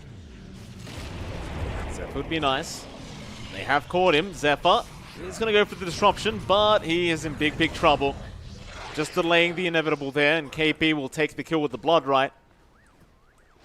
On some more, they don't really have the Rupture now, so Whitemon should be just fine to walk away, and so should Jackie as well. Of course, they have the Rod of Atos, but it's probably not going to be enough. And with that, TNC, once again, back into the mid lane, just applying more pressure onto that tier 2 mid tower. And we saw a very similar thing in game 1 with TNC. Just really trying to focus in on making sure someone's always in that mid lane, just trying to defend the tower. And while they do that, of course, they go back to the Dire jungle and take that over. Just kind of allows everyone on the side of TNC to get so much farm in. Yeah, they're just really efficient on the map. The one boon here for T1 is that Jackie is farming quite well by himself, but Gabby's not too far behind. It's the same story from game 1. You don't have a considerable enough lead on Jackie to really be comfy. And Gabby, he's got his own Battle Fury ready, so he's just going to be keeping pace. You're never going to have an item advantage on that PA. No, that you are not. Big smoke up now, T1. They want to try and make a team fight happen. This is before they have the Ags on the CK, so it's not going to be as strong as you would like, but he is still able to fight early on, but still TNC now going for a counter smoke. Carl is going to be the one to break it. A blink away from Tim's. KP getting caught out by the Yule Scepter. They get the spear off as well, but a nice toss away from Tim's back into the neutral camp. KP still in big, big trouble. Drops the Blood Right. Has the Rupture as well. He's been purged up. Dissimulators there. KP does eventually die. He does not get the Rupture out. Meanwhile, Armel getting skewered, or rather speared down to the low ground. He had no way out either. They are still going after him. Armel, Rift is not going to be there. Still in trouble. Is going to Resonant Pulse, running away. And now the Omni comes out, Gabby. It's going to be a decent Omni. A very slow kind of attack out. But they can go after Cuckoo now. The Phantasm Illusions are gone. And they will get the CK as well as Whitemon on the Undying. And overall, it looked really bad to start. But TNC, they came out on top again. Yep, they're going to be happy enough with finding those kills. They come out on top, keeping Cuckoo down. This CK, the timing into Ags is not going to be as quick as you'd want it to. He's taking the backseat in farm. He's copying the deaths for his team. This opens up a bit of an opportunity as well to shove that top tier 1. They do not have Gabby around in Mordo. It's just Tims and Febby, but Gabby's going to get some space out for his own farm. So overall, still playing in that game plan that TNC loves to do. And they're just going to force T1 to make a play. Oh, nice blink in from Tims, knowing exactly where Zephyr was, but Febby can't tank the tier 2 tower hits. Carl's going to come in, should be able to land this spear. Meanwhile, Tims trying to TP away, but he will get punished for this. And poor old Febby was trying to back up his boy. It does not work out the way they intended. Zephyr does survive, and TNC will lose 2 supports in the process. Yeah, just good come around from T1. That kind of compensates for what they lost in the last exchange. They do get a bit of a bounce back there. They are still finding steady farm coming through. You can see Gabby was playing a bit aggressive farming in the enemy triangle. But so far it is paying off as there's no real punishment to stop him, especially once he spins out. So perfectly fine here on TNC's end.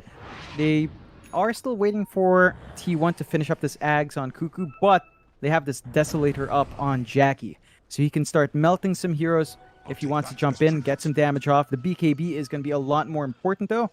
And that should be the point where Jackie goes in to fight once the BKB is up. Compare that to the timings that Gabby's going to be doing. He is saving up for a Sanj. Looks like he might go for a SNY build here. Fairly standard, but it does mean you're not going to have a way of getting through that evasion on the PA here. KP and Febby trying to move into this high ground, but KP's been caught out by disruption. They aren't going to make the jump in, however. They were a bit afraid that TNC may have been right behind KP, but he was, in fact, only with Febby. Of course, Gabby came in from the later stages, and Tim's was to the north. T1 still being very, very careful, still just trying to buy time for their PA. Jackie just behind Gabby in terms of farm for now. Oh.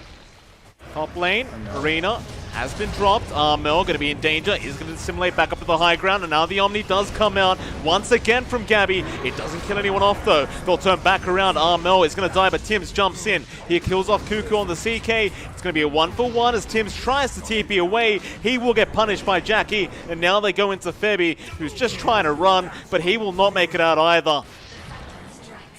Great team fight out from T1 and TNC, maybe just getting a little bit too excited jumping in like that.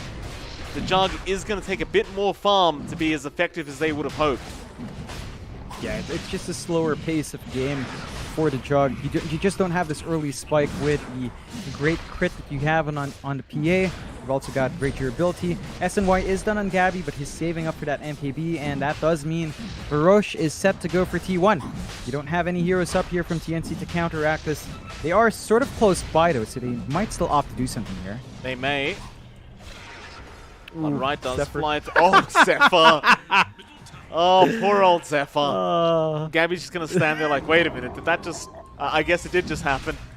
Into the Roshan, Oh, Gabby. no. An early Christmas present for himself. And that is a real disaster for T1. They lose a hero, they lose Roshan, they lose everything, and now they might even lose Jackie. He's been caught out. The Blood Right's there. He can't blink away in time. Oh, it's a disaster out for T1. In fact, Armel's going to jump in now. He has an Aether Remnant in a second. He will not catch out Carl, but instead he goes on to Cuckoo, who does kill off Febby. Arena's going to be dropped. Carl, a nice spear. In fact, it is only going to be on Armel, who is just fine. They can't follow up with the damage output, and that means Cuckoo is going to die in the CK. So T1, they went from a great team fight into a Roshan to losing Roshan, and then losing a bad team fight. It was, it's a real problem here for this dire side, and now they might even lose Carl. Tims is still going. Oh. Avalanche does connect very nicely. He tries to run out the other way, but he's been caught out. KB is there with the Rod of Atos into the Aether Remnant, into the Blood Right. He has help coming in, but Whitemon actually cancelled off the TP. He, I think Carl thought he was safe with the Undying coming in. Maybe a bit of a misclick coming out from Whitemon to cancel that, but... Oh, just a unfortunate series of mistakes being made by T1 is really starting to cost them. Yeah, it's not looking good anymore. You've got this huge lead on Gabby. He's 3k above Jackie because of those deaths. And I'm not sure if T1's going to have anything to stop this. We've been talking about the CK and the Ags coming through, and you were asking me if they had enough on TNC's end. It looks like we might not even get to see it, as it's still about 1.3 away. 1.3k away for Cuckoo, so he still needs some farm. He doesn't have space in the map to do it. They're giving it all to Jackie, and they're just not able to meet those timings. You've got some good item pickups here from TNC as well. Armel has his own Axe. He's got that Resonant Pulse Silence up, and that just gives so much more utility to their Void Spirit. They take a clean tier 2 for free. They still hold on to the Aegis. T1 have to find a way to win these fights. It's been messy for them in the past 2 engagements. Ever since they left Roche, they just bailed way too fast when it was low, and they should have known it would have been easily invaded by TNC. Oh, here they come. TNC jumping straight in. It's going to be Whitemon who gets targeted. A nice disruption is there from Zephyr.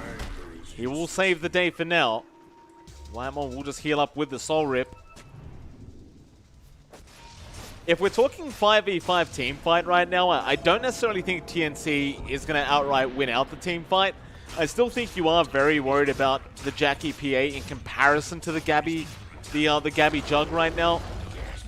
But I dare say, BKB, though. Yeah, I dare say once he has the Ags up on the Jug, that's when things get very, very scary. It does, it does. I think even without the Ags right now, it's still pretty darn nice. Like, he's got the MKB flying through.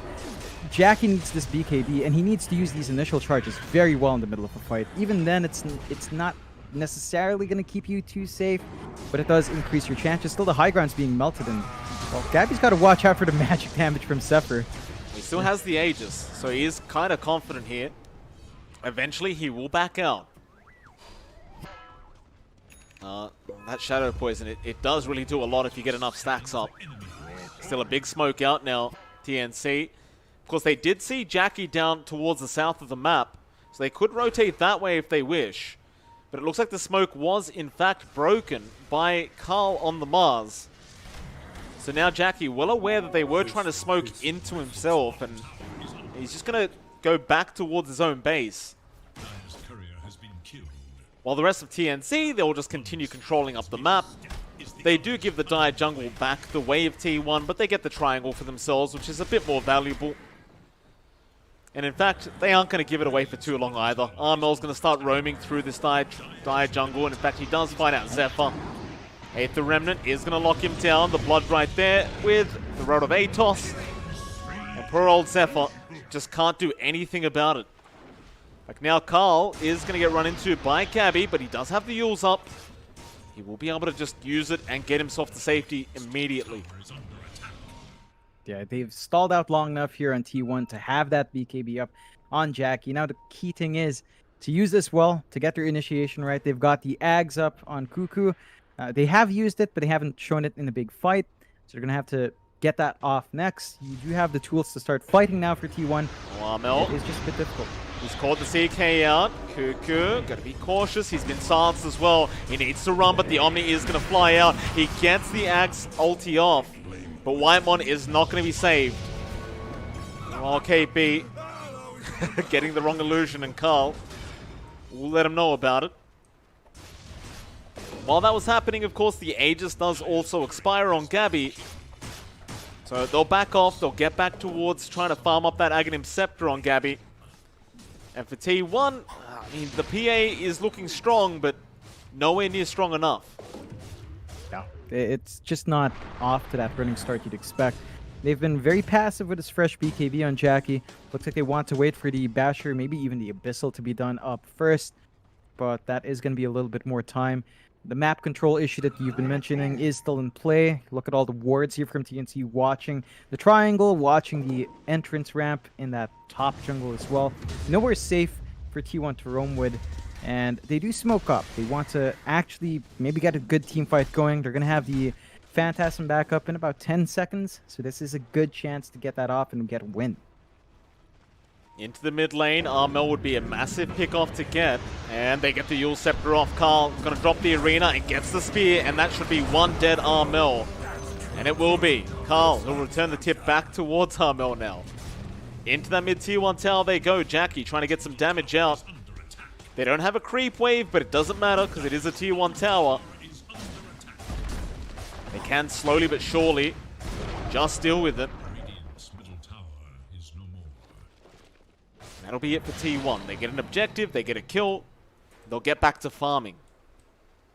Yeah, just waiting for these key pickups to be done here. Jackie should be a bit more comfy once he's got this Basher. He's got a way to keep the Jug pinned down if he does start getting a bit slippery. You also have the BKB up now on Carl, so he's not as worried in the front. He can be a lot more confident in throwing out his arenas and getting the setup for the team for T1. So a few more options in the initiation here. I'd say TNC, they are playing a bit passively, but you have the Ags and Gabby, so more uptime on the DPS for a Jug. More ways to deal with the Phantasm spam with just Swift Slash coming through. And they are stalling out long enough that they could probably just wait for the next Roche. We're going to find out in about half a minute when the respawn will be. Once that timer is up, and if it respawns fast enough, TNC could just go for an easier objective first before starting to pierce that high ground. Outpost going to be taken here by Tims, but Carl is going to interrupt. Febby going to be there to try and be annoying towards Carl, and they are going to be able to get it prior to that 30-minute mark. Ooh. So they do deny away the XP from T1. That'll give them a slight XP advantage here on TNC, I believe. In fact, I don't even know why I'm guessing. We can just check, and well, they were already pretty high up there, but it just goes even higher now. T1, they are still just kind of stuck, waiting for their PA to feel like she can fight. Radiant's bottom tower is under TNC, I believe they are probably going to wait out that next Roshan attempt, which should be coming up very soon. It's going to be 2 minutes away. Phantasm? Popped. Very low cooldown. They can just kind of throw it out like that. It's like Cuckoo's just trying to use it for scouting purposes for now. Yeah, not much else you can do with it. They do get the basher up on Jackie in the downtime. So with the information out from the illusions, they could maybe make a play, but they are in the low ground, so it's a bit of a risk. Oh, Fabi going to get jumped straight off the bat, but Armel is going to be there trying to just burst down Whitemon. He's going to survive for now as the arena does jump through, but the Omni Slash is there. Zephyr copping so much damage, and Jackie is already dead. Gabby tipping in the middle of this team fight. Carl will just blink up to the high ground and TP out, but Cuckoo has been left behind on the CK, and he is set to die. A triple kill out for Gabby. That was a great little Swift Slash into the Omni Slash, baiting the side of T1 in. You just saw how fast the PA just melted to the damage of Gabby. TNC, John, they're looking very close to going straight through to the grand final. In fact, Tim's trying to jump in, does get Yule's up, but they'll get Whitemon instead of Carl. And that top lane of Barracks is not going to last very long at this rate. In fact, Armel going back in now after the Mars. Resonant Pulse silence. There's your Remnant as well. Gabby going to be there with the spin out, and with the Rod of Atos, they are going to hold him down. Into the mid T1 tower they go, TNC. Trying to find 2 lanes of Barracks, and I believe they are going to be able to get away with this.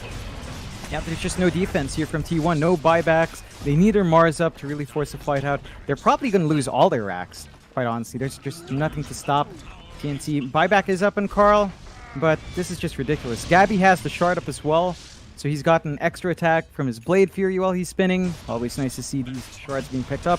Respawns are coming in, but I don't know if they have enough damage. Well, they're going to try. They pop the Phantasm. They go straight onto Gabby, who's getting a lot of damage dealt to him. He's going to be all right for now. He's trying to spin away. They'll jump back onto Jackie, but Jackie is willing to try and man-fight this one out. Meanwhile, Cuckoo also dropping low in that arena. The Blood Ride is going to be very nice, but they get Tim's. Cuckoo does also go down. Now Armel being used up. Can he find his way out? He should be able to. He does have the step up. But Carl is going to chase him down. Dagger does actually connect. Mel has another Dissimulate soon. Spear will not latch. Another Astral Step into the TP, and he believes he is out of there, and I would agree with him. A very nice kind of escape there from Armel, and Tim's will give him the tip for that. Yeah, it's still, I'd say, a good last-ditch defense to save their last set of racks. They do find some punishment here on T1. Ooh. Whether or not that's enough to shake it off is a different question, yeah? New item, John. How do you pronounce this? Is it a silent P? Glaney? Or is it Gleipney? Or Gleipney? I don't know how to pronounce stuff like that. I would say Gleipnir because that sounds more fun. No. Gonna find out Whitemon. Take him out. Now Zephyr trying to fight back. He does have the Aghanim Scepter available on the Shadow Demon. So he's got plenty of those Purge charges. And they desperately need to try and stop this Roshan from going to the way of TNC. Because that Roshan is going to make it so they can go for the Megas. And in fact, they jump back in. It looks like Tim's going straight after Zephyr on that Shadow Demon. Does burst him down. Swift Slash is there from Gabby. It's only on illusions, however. Carl going to blink away on the Mars, but the Aether Remnant out from Armel, catching out the CK. And this Rod of Atos is Gleipnir or whatever it is, just flying everywhere from KB. Going to catch out the CK. I believe it does damage now as well, right? 220 damage after the root comes in. Not too bad. I'd say it's really darn good. Giving the Atos an upgrade path, more utility down in the game. Always nice to see that scalability. TNC get a clean rush. Have the Aegis cheese now. They can just opt to run their bodies down into that last set of racks. And T1, their options are really limited. They've still got decent farm on Jackie. He's saving up for Divine, but it's not going to be up in time for the defense here. No, it definitely will not. He's trying to just keep that bot lane pushed out, but TNC, I'm pretty sure, just going to ignore him completely. Spear to get started from Carl will buy them some time. Tim's doesn't get the avalanche he wanted. Gabby. Oh, Jackie jumps in. He wants that Aegis to the Immortal, but Gabby is going to be able to get the Omni off. It's not going to be enough though, but Gabby, he does eventually get the kill. In for more, Cuckoo. He stuns up the Jug. Can they at least kill off the Aegis? They can. Jackie, he bought back for that. That's the first life. Carl, Spear is going to be nice. Onto the racks. Gabby getting very, very low. Is going to die. Jackie, he gets a double kill. They need more than that, though. After Febby they go. The Enchantress should also be dead, and Jackie will be able to get a triple kill as they go back into the bot lane after KP, who's just trying to man fight this one out, and he almost takes them out. But an ultra kill out for Jackie. And that's going to mean they at least hold on to that final lane of barracks. That's certainly going to be good news for T1. Yep, they're now really relying on those last that are X carrying them through. Gives them a playable lane, gives them some source of gold still in the lanes as well. So Jackie, buy back down in a bit of a risky spot for the next 7 minutes. He is just going to opt to try to buy out that Divine. It's an all-in play now. And all they can hope for is just getting those lucky crits off. If the PA is allowed to do this, though, this is a very scary moment for TNC, and they're going to have to watch themselves here. Some opportunities for T1 to get a couple of objectives. Maybe a tier 2. Doesn't look like they have that much time left, really, to get that done. But taking the Aegis away is already a really big win. Like TNC now, they're going to be a little bit more cautious going for the high ground. They still hold a cheese, but it's not going to be enough, although Cuckoo. Yeah, Armel wants to have a crack at Cuckoo. Cuckoo is a bit tanky to take out by himself.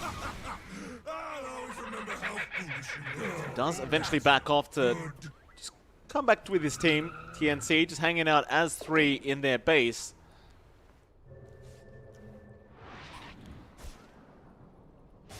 Now that Divine, 1.2k gold away now for Jackie. And like you pointed out, that Divine, it's the Hail Mary play. It's the last option they really have. But it is going to make it a very, very scary game for TNC. And it only takes one bad team fight to turn this game around.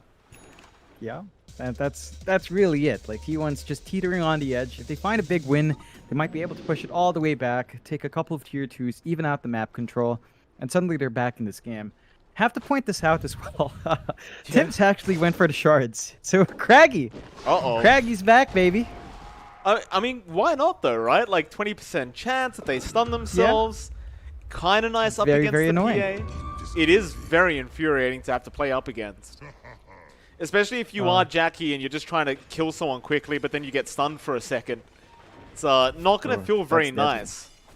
Could mean the difference between life and death. It's something that they've got to be aware of on the side of T1. They are really inching towards that Divine here, Mike. 600 gold off for Jackie, and then I think that's when they start casting the dice and seeing where it lands. TNC, for their part, just invading that jungle once more, taking the outpost right before the 40-minute mark once more. You could expect T1 to maybe invade the bottom outpost in exchange, just to get some EXP going, and maybe get the things out. Whitemon will get started. So starting to even out where they can play on the map here for T1. I was going to say Dota Plus was going to say something, but it says 100% for the side of T1.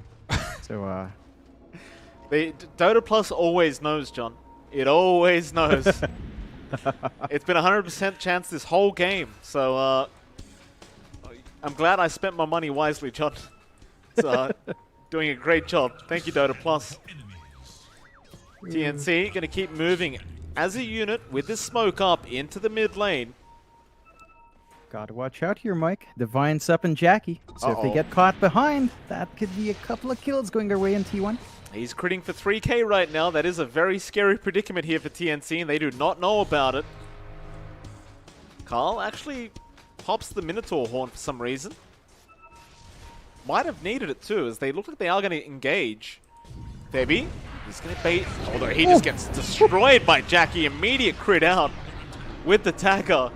And now they know for sure he's got a Divine Rapier up. They get the Yules up though on Gabby, but he'll spin away. Febby will buy back.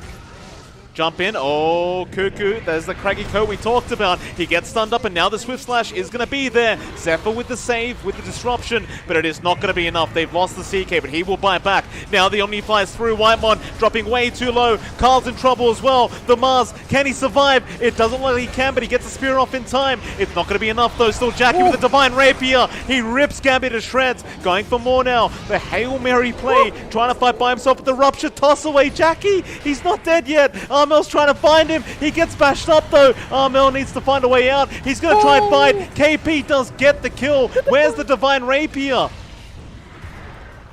Did Armel get it? Yeah, he did. Armel stills and runs away as KP will stick back around to go after Cuckoo. There is no buyback available right now on Jackie nor Cuckoo. And that should be enough to go for the GG push. Oh, definitely. Armel hits like an absolute truck. 500 damage per right click on our Void Spirit. It was so close. It looked like the PA was going to get it, but when you rely on luck, sometimes the dice just doesn't roll your way. KP gonna just jump straight in. Carl, oh, he would have loved that spear on KP, but it's not gonna be there. Very, very close call. And that'll be your first tier 4 tower gone. Maybe gonna get started on the other. Of course, he doesn't really mind too much if he dies. Now Armel gonna jump in, but misses the Aether Remnant. He just wants to buy as much time as possible. The thing is, he is the Divine Rapier carrier, but he's going to go for the dieback onto Whitemon. Still the spear. He's going to come out with the arena. They can't afford to lose this Divine now. Armel dropping low, but not low enough. He's going to be able to dissimulate out, and the Ancient is exposed. They still have 50 seconds without Cuckoo or Jackie. They're going to come back in. Spear is going to be there onto Tim's, but Armel straight into the backlines going after Zephyr. No, it'll be Whitemon going down. That's a dieback. Armel still wanting more. We'll kill off Zephyr on the Shadow Demon. Going back after Carl, but the GG's been called, and we do have our second grand finalist. Woo. It is going to be TNC Predator winning this lower bracket final 2-0, and that does mean they'll go back up to the grand final to play up against Team Dog in a best-of-5 series to decide who does win out BTS Pro Series Season 4. Yeah, that's a good showing from T1. They go for the Hail Mary play at the end with the Divine. Jackie looked good, but it wasn't enough. And you saw the issues coming out this time. It's always the fact that Jackie's used to be playing from a lead position. You know, he's used to being ahead in farm, but Gabby's the kind of core that can keep up in the same way. His team, TNC, just does the exact same thing as T1, but they had a much more cohesive draft to back Gabby up. And it falls flat for T1. Really well put up fight, though. Really entertaining matches, but we've got that rematch. Team Dog were the team to knock TNC down here to the lower bracket final. We'll see if TNC has learned something from yesterday and bring some punishment back towards Dog. Well, with that, John, of course, we do have a very short 10-minute break, and after that break, see how it all pans out in a BO5. It's MLP Dota and John X Fire, and we're very excited to see how this does all pan out for our 4th season of the BTS Pro Series 4. And we'll see you very soon after a short break.